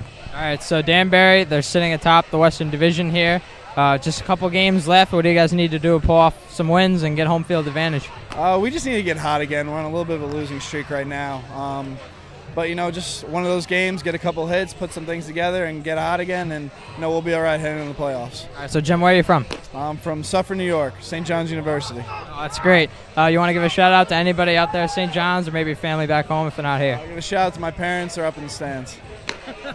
As most of them are. Jim, I want to wish you the best of the luck the rest of the game and the rest of the season. Thank you very much. Appreciate it. All right, there you have it. Jim Brennan, the Danbury Westerners. Now back up in the booth for Nick and Rick to get the rest of the game here. Thank you, George Bissell. He's been our intrepid sideline reporter on the NECBL Broadcast Network all night long. Good work. Again, my name is Rick Smudgeon. Delighted to be with you. And right now I'll hand it off to the back-to-back Eastern Division All-Star broadcaster and voice of the Newport Gulls, Nick Lima. Thank you again, Rick Smudgeon. We hope that you will. Thank George Bissell, our executive producer and director Tom Lima, who has been here since 8 o'clock this morning, preparing for today's game. Getting our equipment all set up. Our expert crew, Everton Carter, Jason Jazanowski, and Nick Rondo. Jacob Root joining us earlier. All volunteers working very hard here. Make sure our coverage is perfect tonight, and it has been. The bottom of the order due up for the Western Division. Leading off the ninth inning. Here in the top half of the ninth. We'll likely play a full ninth inning. Mike Williams went 1 for 2. Garrett Gray stands in the pitches, foul to the right side and out of play. Gray out of North Adams gets his first shot at bat tonight. From the Newport Gulls is number 3, Seth Simmons. Pitch, swing and a miss. East Carolina University in Louisville, North Carolina.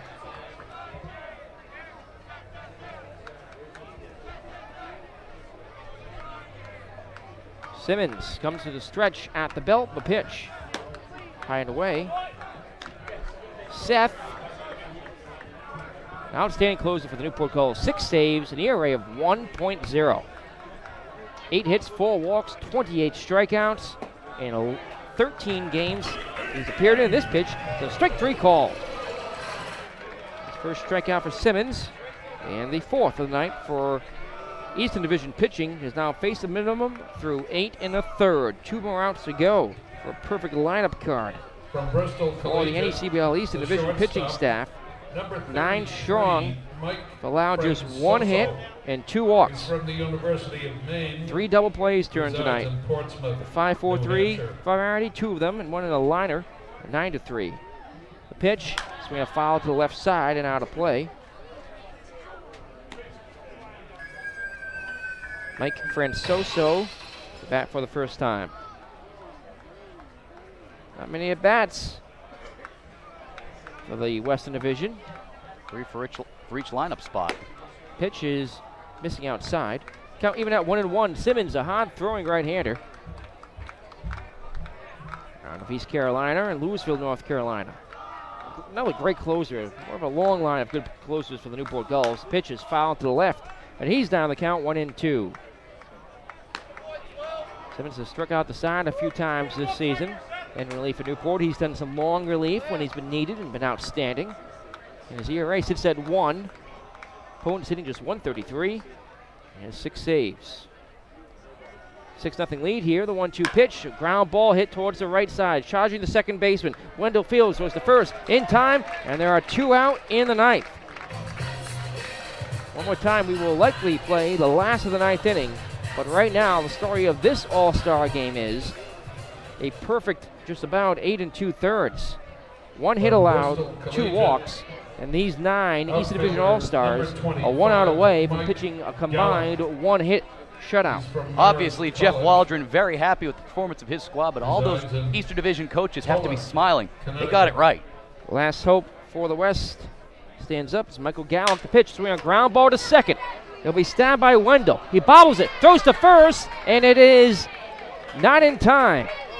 Didn't get to make the throw, and that's how it'll be broken up. That has to be an error. That has to be an error. If he fields that cleanly, that's an out to end the Western Division's game. So we'll put 1 over the minimum up to bat, unless we see a pickoff move right here, but I don't expect that. How about that? So that's how that little streak ends, unless he's picked off here to end the 9th. Michael Gallick reaches on the E4. He lives in Tyrone, Georgia. Here's Mark Onorati. It's 0 for 1, he popped it short. Simmons from the stretch. The pitch. Runner goes, swing and a miss. Here's the throw down to second, and it is not in time. Stolen base. Oh, imagine if the game ended there. And I believe we have a pinch hitter right now for the Western Division. It's a Holyoke Blue Sox at the plate. I believe it's number 20, Brandon Miller. Miller, the catcher from the Blue Sox. He's signed with 3 catchers. Pitch is low, and the count 2-1. That doesn't erase the great game that the Eastern Division All-Stars have still pitched. Just 1 over the minimum right now if they retire Miller. The pitch. Swinging a high fly ball, towering to deep left field. Going back Kelleher in front of the warning track. He'll reach up, make the catch for the out that retires the side. And the NECBL Eastern Division All-Stars will go to the last of the 9th, leading 6-0. And it looks like they will play the bottom of the 9th. I think I see Sean Albury, the closer of the Steeplecats, coming in to pitch the inning. Through with the festivities. A big fly ball to left field. You get a lot of that one. But Miller got under it and pop it up in front of the wall. Unbelievable as they pitch. They get just 1 over the minimum through 9 innings. And it looks like Miller will stay in to play left field as Gray will stay in to catch. And a 1-hitter for the Eastern Division All-Star pitchers. Through 9 innings, 1 hit, 2 walks. They struck out 4 and were sensational. So let's head down to George Bissell. Let's get another interview. Ready? Yeah. All right, Jason Banos of the North Shore Navigators. You had the big hit in this one, a 2-run homer. Yeah, no, it feels great. It's I'm having a lot of fun tonight. Did you know right off the crack of the bat it was gone? Yeah, I was fortunate enough to get a good pitch, and I saw it go up there, and I was hoping it would go out. So your manager, Jeff Waldron, it must be exciting to play for him here at Newport. Yeah, he's a great guy. A lot of fun to play with. I can't say anything bad about him. He's great.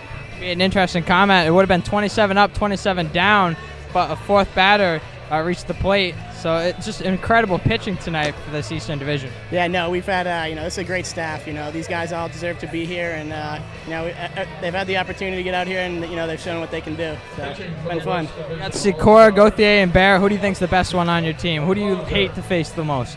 I mean, personally, I hate lefties, so it would have to be Bear, but no, they're all great pitchers, so, I would hate to face either one of them. Yeah, Bear's got that devastating curveball. No, he does. He's a great pitcher. All right, so you're enjoying your All-Star Game experience, I have to assume. Yeah, no, this has been great. I'm just happy to have the opportunity to play here. It's a lot of fun. A lot of fans here. It's been great. All right, so where do you go to school and where are you from? I go to Columbia University, and I'm from Linfield, Massachusetts. Are your parents here tonight? Yeah, they are. They're here. Yeah, they must be loving it. All right, I'm sure they're having a great time here in Newport. So there you have it, Jason Banos. Thank you for joining me. Enjoy the rest of the night. Thank you very much. Appreciate it. All right, Jason Banos of the North Shore Navigators. We go to the bottom of the 9th inning here. Take it away, Nick Lima and Rick Samudgeon. Thanks again, George Bissell. Great job tonight, George. We'll catch up for you again in the post-game show for this All-Star game coming up after the final out is recorded. This game will go down as a victory for the NECBL Eastern Division. They will have won now 5 of the last 7 All-Star games, but the question is by how much? They'll get one more shot at that here. The rear bottom of the 9th with the lead. It's been a tradition here in the NECBL to make sure everyone gets into the game, an opportunity to play and showcase their talent. Well, many of the fans have left now, thinking the game was over. Stand's still pretty full. For his pitch, taken high for ball 1, a new pitcher in the game, a new left fielder too. It's Sean Albury of the Steeplecats closer, the Western Division closer. A 1-0. Ground ball bounced off his glove, bounces toward the second base side, and it'll be an infield hit for Mollenhauer, his first hit of the night. Oh, so many balls hit off the glove or the bare hand of pitchers tonight. It's been incredible. It's been a strange night in that sense. You wonder if it's that players know they're facing good pitching. They just try to put it back where it came from.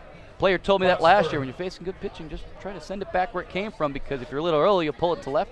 If you're a little late, you'll push it to right. That's what I did against Tommy John in the 2006 All-Star Media Celebrity Batting Practice. Pitch, time for ball 1. So is the Celebrity Announcer All-Star softball game tomorrow? Yeah. With all the folks we brought in between innings? I think I'll be the DH if I participate. That might be 4-on-4. Brett Bonsford stands in from the left side. He is 0 for 1. The pitch is low. In the left field now, Brendan Miller takes over. Holyoke. The lone blue sock, or 2 blue socks on the field right now, left and right field. Oh, it is just 1. The pitch. Swinging a fly ball down left field line. So, did everyone participate from the west? Everyone is now in from the east. I'll have to take a roll call, but I'm going to go down the list.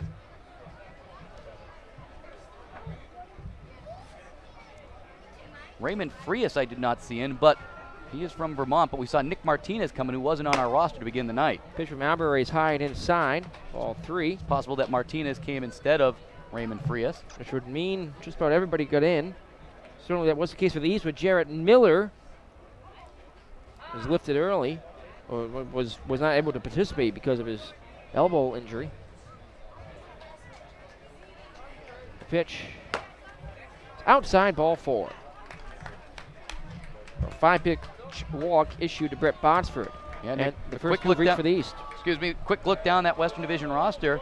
Every pitcher has gotten into the game, and the only person I see on this roster that did not get in was Raymond Frias. But again, Nick Martinez from Vermont did get in. So, all 56 players in the game. My scorecard is still legible. Mine is not. You used the whiteout. Pitch is swung on and actually outside for ball 1. He did not offer. Matt Below gets another shot here. Several years ago gave me the whiteout pen. It is broadcaster's gift. I'll have to give that a try. My card is a mess with the ink of my pen. The 1-0. High, ball 2. Of course, with all the lines, solid lines I have to draw on the substitutions, I could draw the architectural structure of a bridge, I think. You can't score in pencil, though.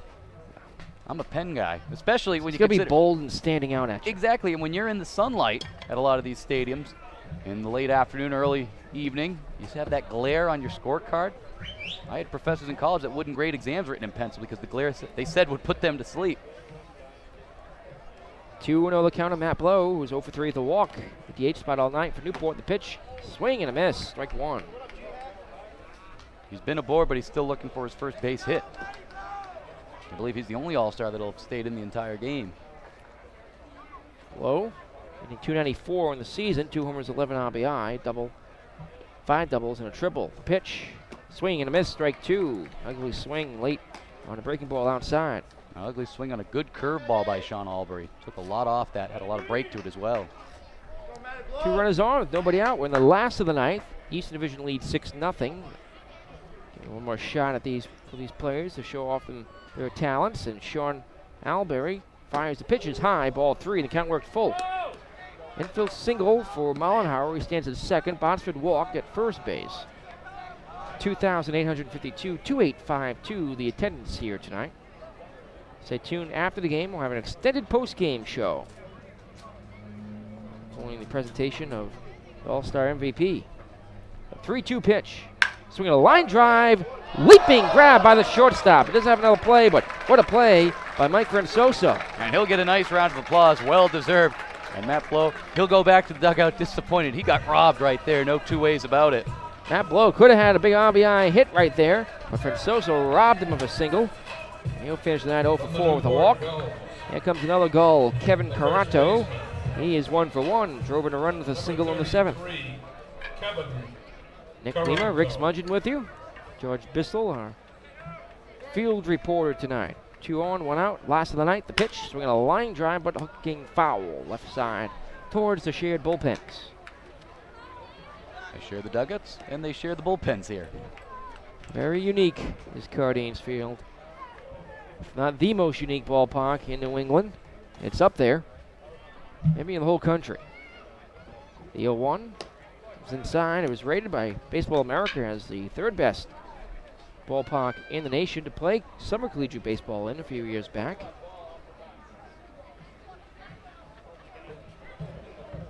Botsford Mollenhauer on base at first and second.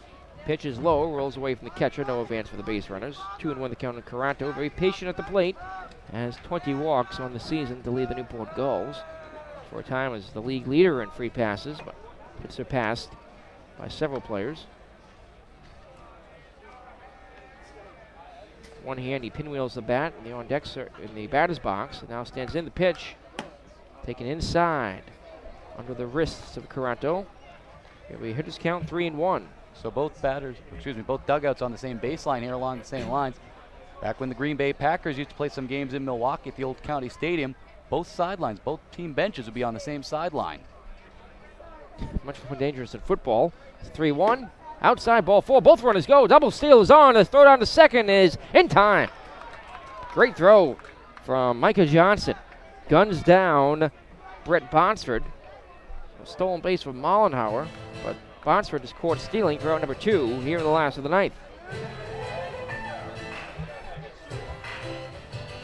Oh, check that. Erase everything I just said. Because even though double steal was on, the pitch was ball 4. So no stolen base. Wait no a moment, strike stealing, that, reverse it. And there's only 1 out. You've got the rewind feature in the team line. Don't use it. You'll hear things that are wrong. Now the bases are loaded. Bryce Nugent, the pitch, swinging a foul ball to the left side and out of play. Well, Sean Albury hasn't allowed a run all season, earned or otherwise. And maybe he will tonight. It'll be disappointing if he does for Steeplecats fans, but at least they can say to themselves, this one doesn't count. Steeplecats battery in the game right now with a goal, a base sock, and a Mainer on base. The pitch is low and inside to Nugent. Gulls catcher. 3rd catcher of the night for the East, as they, like the West, played every player they could. He's hitting .302, 2 homers. Rather, he's hitting .280, no homers, 15 RBI for Newport. The pitch, swing and a foul tip around the plate area. And that one died in the batter's box. Count now 1-2. One of the craters in the batter's box from being dug into all night long. Saw a lot of lefties in this game, it felt like. And in that home run derby, lefty won it, Ben Klavchinski. Short porch in right field at Cardines. 1-2 the count. Nugent struck out his last time. Bases loaded. The pitch. Swinging a foul to the left, and he stays alive. Screen protecting the street that time. above the roof of the grandstand. Nugent is patient at the plate. 8 walks, just 9 strikeouts. And 107 at bats. He leads second in the Newport Gulls in that category. Bases jammed, the pitch. Swing and a high pop-up left side. It'll get out of play onto America's Cup Avenue. Seems like the players unfamiliar with this ballpark this time didn't give chase to that one as much as they did last inning. Most balls hitting foul territory here are uncatchable. It's only about 15 feet at its shortest point up the third base line by the bullpens. The pitch. Swing a ground ball stabbed on the mound by the pitcher. Throws home, wild throw, and a run comes home to score. It's 7-0 Eastern Division. That was almost too good to be true right there, and then it turned out it was. Albury, look what I just found. Tried to throw it to the catcher and threw it over the glove of the catcher, Garrett Gray. So a run will come in, presumably an unearned run. And that'll be a throwing error on the pitcher. And there you have it. The first run of the season scored against Albury comes in the All-Star game. Be a fearless choice, E1. Number 6, Joe. Looking to turn the 1-2-3 double play to end the All-Star game. Let's see. Stray ball is rolled onto the field. Kevin Caranto picks it up, throws it over back into the stands. So 7-0. East leads. They had another run here in the ninth. Jerry Wendell. It's 1 for 2. The pitch. A hot hit ground ball, right side base hit. It'll get 1 run home. Rounding third is, and holding up now at third is Caranto. And the East now leads 8-0. Yeah, the East doesn't want to run up the score right now, so they'll hold up. Caranto at third, Nugent at second, and Wendell at first with an RBI single. With an out here in the ninth inning. Of course, the East, when they were the South, defeated the North 8-0 at North Adams. Back when the North Adams Steeplecats were in the South in 2007. Left fielder, number 6. So bases still loaded here. Kelleher. Carano at third, Nugent at second, Wendell at first. Here's goal, Brennan Kelleher. The pitch. Curve is inside for ball 1. Kelleher over 2, struck out, popped the second. There is still just 1 out here in the last of the ninth. 8-0 lead for the NECBL Eastern Division All-Stars. The 1-0 pitch. Fastball is high. The East won the outfield throwing competition. It was Brendan Kelleher earlier today. Brandon Miller and Pat Cantwell split the catcher throw competition, East and West. 2-0. Swinging a high fly ball into shallow center field. Catch is made, tagging from third. Here comes the throw. It is not in time. And the East now leads 9-0. It's an RBI sacrifice fly from Brendan Kelleher into center. Also earlier today in the 60-yard dash, Mike Gallick of Bristol Collegiate Baseball Club took the league record 6.45 60-yard sprint time. Of course, the home run derby. Ben Klafsinski of Keene, Navigators. Western Division, out homered the East 22-6. Jason. We heard one of the players mention in between innings. It seemed the advantage did go to the guys that hit later in that contest. Pitch is on the inside corner for a called strike to Jason Banos. As they knew what to expect going into it. There are now 2 outs in the last of the 8th. A couple runs home here for the East. Not trying to run up the score. Pitch on the outside corner for a called strike. Albury just trying to close this one out. There's 1 out left to get. 0-2 the count. Runners at first and second. In the ninth, a 9-0 lead for the East from the stretch. Albury, here is the 0-2 pitch to the plate. Ground ball hit to short. Charging Francoso. He has it, looks at second, it will have no play. And the inning will continue. The infield hit for Jason Banos. So he proves a 2 for 3 in the ninth. Now, 2-run homer. Will that be an infield hit or will that be a fielder's choice? Because he did look at second. I believe that it should be scored a fielder's choice, as he would have been thrown out if he had not looked at second for the shortcut. The third baseman. I'll wait from word from Josh Leibowitz. It will be a fielder's choice, a no hit for Banos. Now Efrey Valdez. Jason, if your parents are listening, I apologize for for chalking the score into that. This one's a line drive, base hit in the right field. He'll get a run home. Rounding third, heading home is another run. The throw to the plate, not in time, bounces away from the catcher, and the East leads 11-0. As an RBI hit for Effie Valdez, and the East is batted around here in the 9th inning. Coming around to score was Wendell and Nugent. This one's starting to get out of hand. It is out of hand. We're batting in the bottom of the 9th just to put runs on the board. Runners at first and second here now. Shortstop number Sean 1. Albury trying to record that last out. Brett Raulenhauer started off the inning with an infield single. He's 1 for 2. From the stretch, the pitch. Swinging a line drive in the right center field. That'll drop down for a base hit. It will go all the way to the wall. Likely clear the bases. Rounding third, hitting home is 1 run. The other runner will go into third, stop there, and into second with a double is Brett Mollenhauer. An RBI double, and they lead 12-0. I have to point something out right here. If this were a normal game, Sean Albury would never be left in to face this many batters. The only reason he is, well, he's the last pitcher into the game. I don't think Bobby Siegel and Stephen Goldberg planned it out this way, but it is what it is at this point, and they just want to save a little face. Stephen Goldberg will go out there, talk to his all-star closer, just say, hey, you know what, Sean, put this behind you. Just get one more out, and let's get out of here. Let's get our post-game mail and get back to North Adams. What do you say? Players said to be taken out to Brick Alley Pub tonight. Very good restaurant up the street here. Longtime sponsor of the Gulls.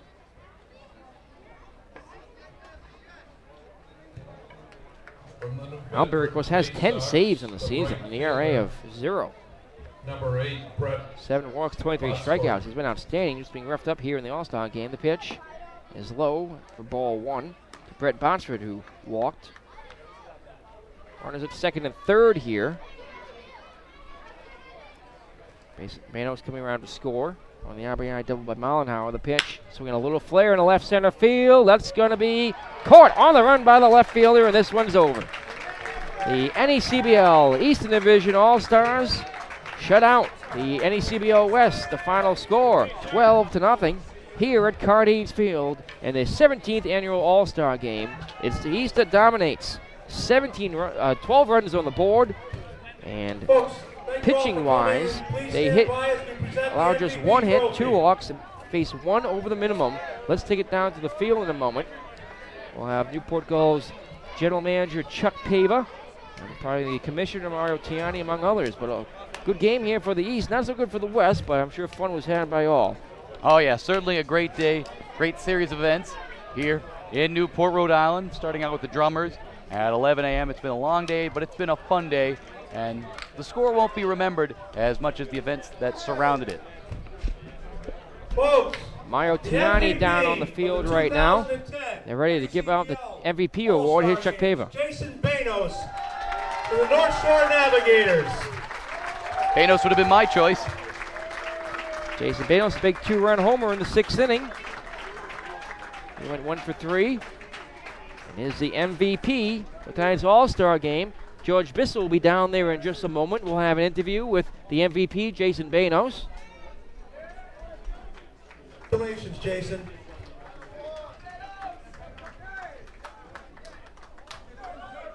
So Jason Banos is your All-Star MVP. The award presented by Martiani and Chuck Pava. NECBL All-Stars and the Gulls management and volunteers. So we'll give you the totals in this contest, as the game has come to an end here at Cardines Field. For the NECBL Western Division, the visitors, no runs, 1 hit, 3 errors, and 1 left on base. For the NECBL East, 10 runs, 13 hits, an error, they left 10. Win goes to Ramey, the loss to Karasi. 1 home run hit in this game, it was by Jason Banos, a 2-run bomb in the 6th inning. It took 2 hours and 34 minutes to play. Was watched by a crowd of 2,852 as the NECBL East wins their 5th All-Star game since 2004. And it was just a great showing. The East, that pitching dominated. They could have faced the minimum. They faced 28 batters through 9 innings. And like you said, just a great experience though. I don't think the players from the Western Division will remember the score as much in 2 months as they will. The great experiences and just the honor of being named an All-Star in a prestigious league like this one.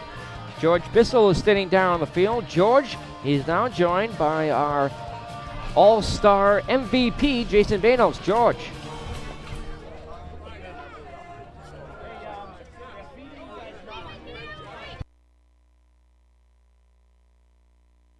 So waiting on George Bissell as they have a briefly team meeting here.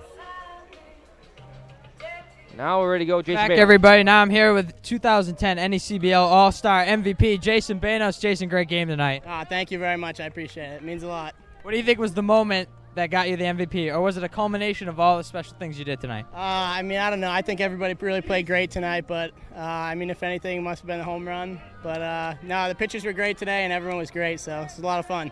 You talk about the final score doesn't really reflect the competition out there. It was 12-0, but that's a pretty good squad over there you guys just defeated. Yeah, no, they were a great team. Those guys battled over there, a few different pitches, there are a couple walks here or there, but, things just went our way today, and that's the way baseball is. So, Jay, where does this rank in your baseball career with your accomplishments? This must be pretty special. Yeah, it's right up there with, the accomplishments I've had throughout my career. I'm just honored to be here and, glad I got this opportunity to play, So your parents in the stands, you made it happen out on the field. That must be pretty awesome as well. Yeah, no, it feels great to have some fans here. I had some friends come out to see me, so, it really means a lot that they came out to support me and, I could play well for them. All right, now the moment everybody wants to see, show us that hardware. There you go. You can zoom in on that. Thanks a lot. I really appreciate it. Is that the biggest award you've gotten right here? Yeah, right up there with the, conference championship at school. This is, it's nice. All right, well, we want to wish you the best of luck. Congratulations on winning the 2010 NECBL All-Star MVP. Thank you very much. I appreciate it. Take care. All right. There you have it, the MVP of the 2010 NECBL All-Star Game, Jason Banos of the North Shore Navigators. Now back up into the booth with Nick Lima and Rick Zamudjian to wrap things up. Thank you very much, George Bissell. Rick, it's an all-around fun day here at Cardinals Field as it got underway with the Tyco Drummers and the skills competition, the home run derby. We saw a slugfest there for a little bit. And, of course, this all-star game. A very fun ending to a fun day. I'm the Western Division guy, so I'm supposed to be rooting for that Western Division, but I just rooted for a good game, and that's what we saw. We saw the Eastern Division. They won pretty handedly tonight. They have some good players, but you know what? We'll see who wins the East versus West showdown in the middle of August at the end of this NECBL season. So we're not done here yet. Rick, George, and I will be down on the field in just a few minutes for a final wrap-up. Maybe one more interview if we can grab someone down there. But we'll be back in just a few moments here on the NECBL Broadcast Network. Stay tuned. The post-game show continues next. Welcome back here once again at Cardinals Field. This is the 2010 NECBL All-Star Game post-game show. Nick Lima, Rick Zamudjian, also joined by George Bissell. Rick, it was really an outstanding game here tonight. Of course, it went the East way all around, but everyone had some good time out there and watched some great baseball. It was a terrific game. Jason Banos very deserving of that game MVP honor, but I have to say the story of the game, besides Jason, has to be the pitching of that Eastern Division. One thing that I think those general managers, those coaches are going to say after this game, hey, boys, we got it right. Quite a game by that pitching staff. George Bissell joins us here. George, you had an interesting night in the Eastern Division dugout. How was it watching the game from the players' perspective? That was great. You get to see all the players interacting. They're all great friends. Everybody gets along down there, and it's nice to see they're really competitive as well. So we're going to wrap things up here as the NECBL gets back into action tomorrow. The couple of games on tap and a full slate of action for Tuesday. Let's pause for a moment and thank those who made this broadcast possible. The executive producer of tonight's NECBL All-Star Game, and our director, Tom Lima. Our on-site engineer, Jason Jasanowski, our associate producer, Everton Carter, our audio technician, Nick Rondeau, our statistician, Josh Leibowitz. For Rick Zamudjian, George Bissell, and all the guests that have joined us here tonight on the NECBL Broadcast Network, I thank you all for watching tonight's 2010 All-Star Game. We'll see you around the NECBL, and until our next broadcasts, so long, everybody.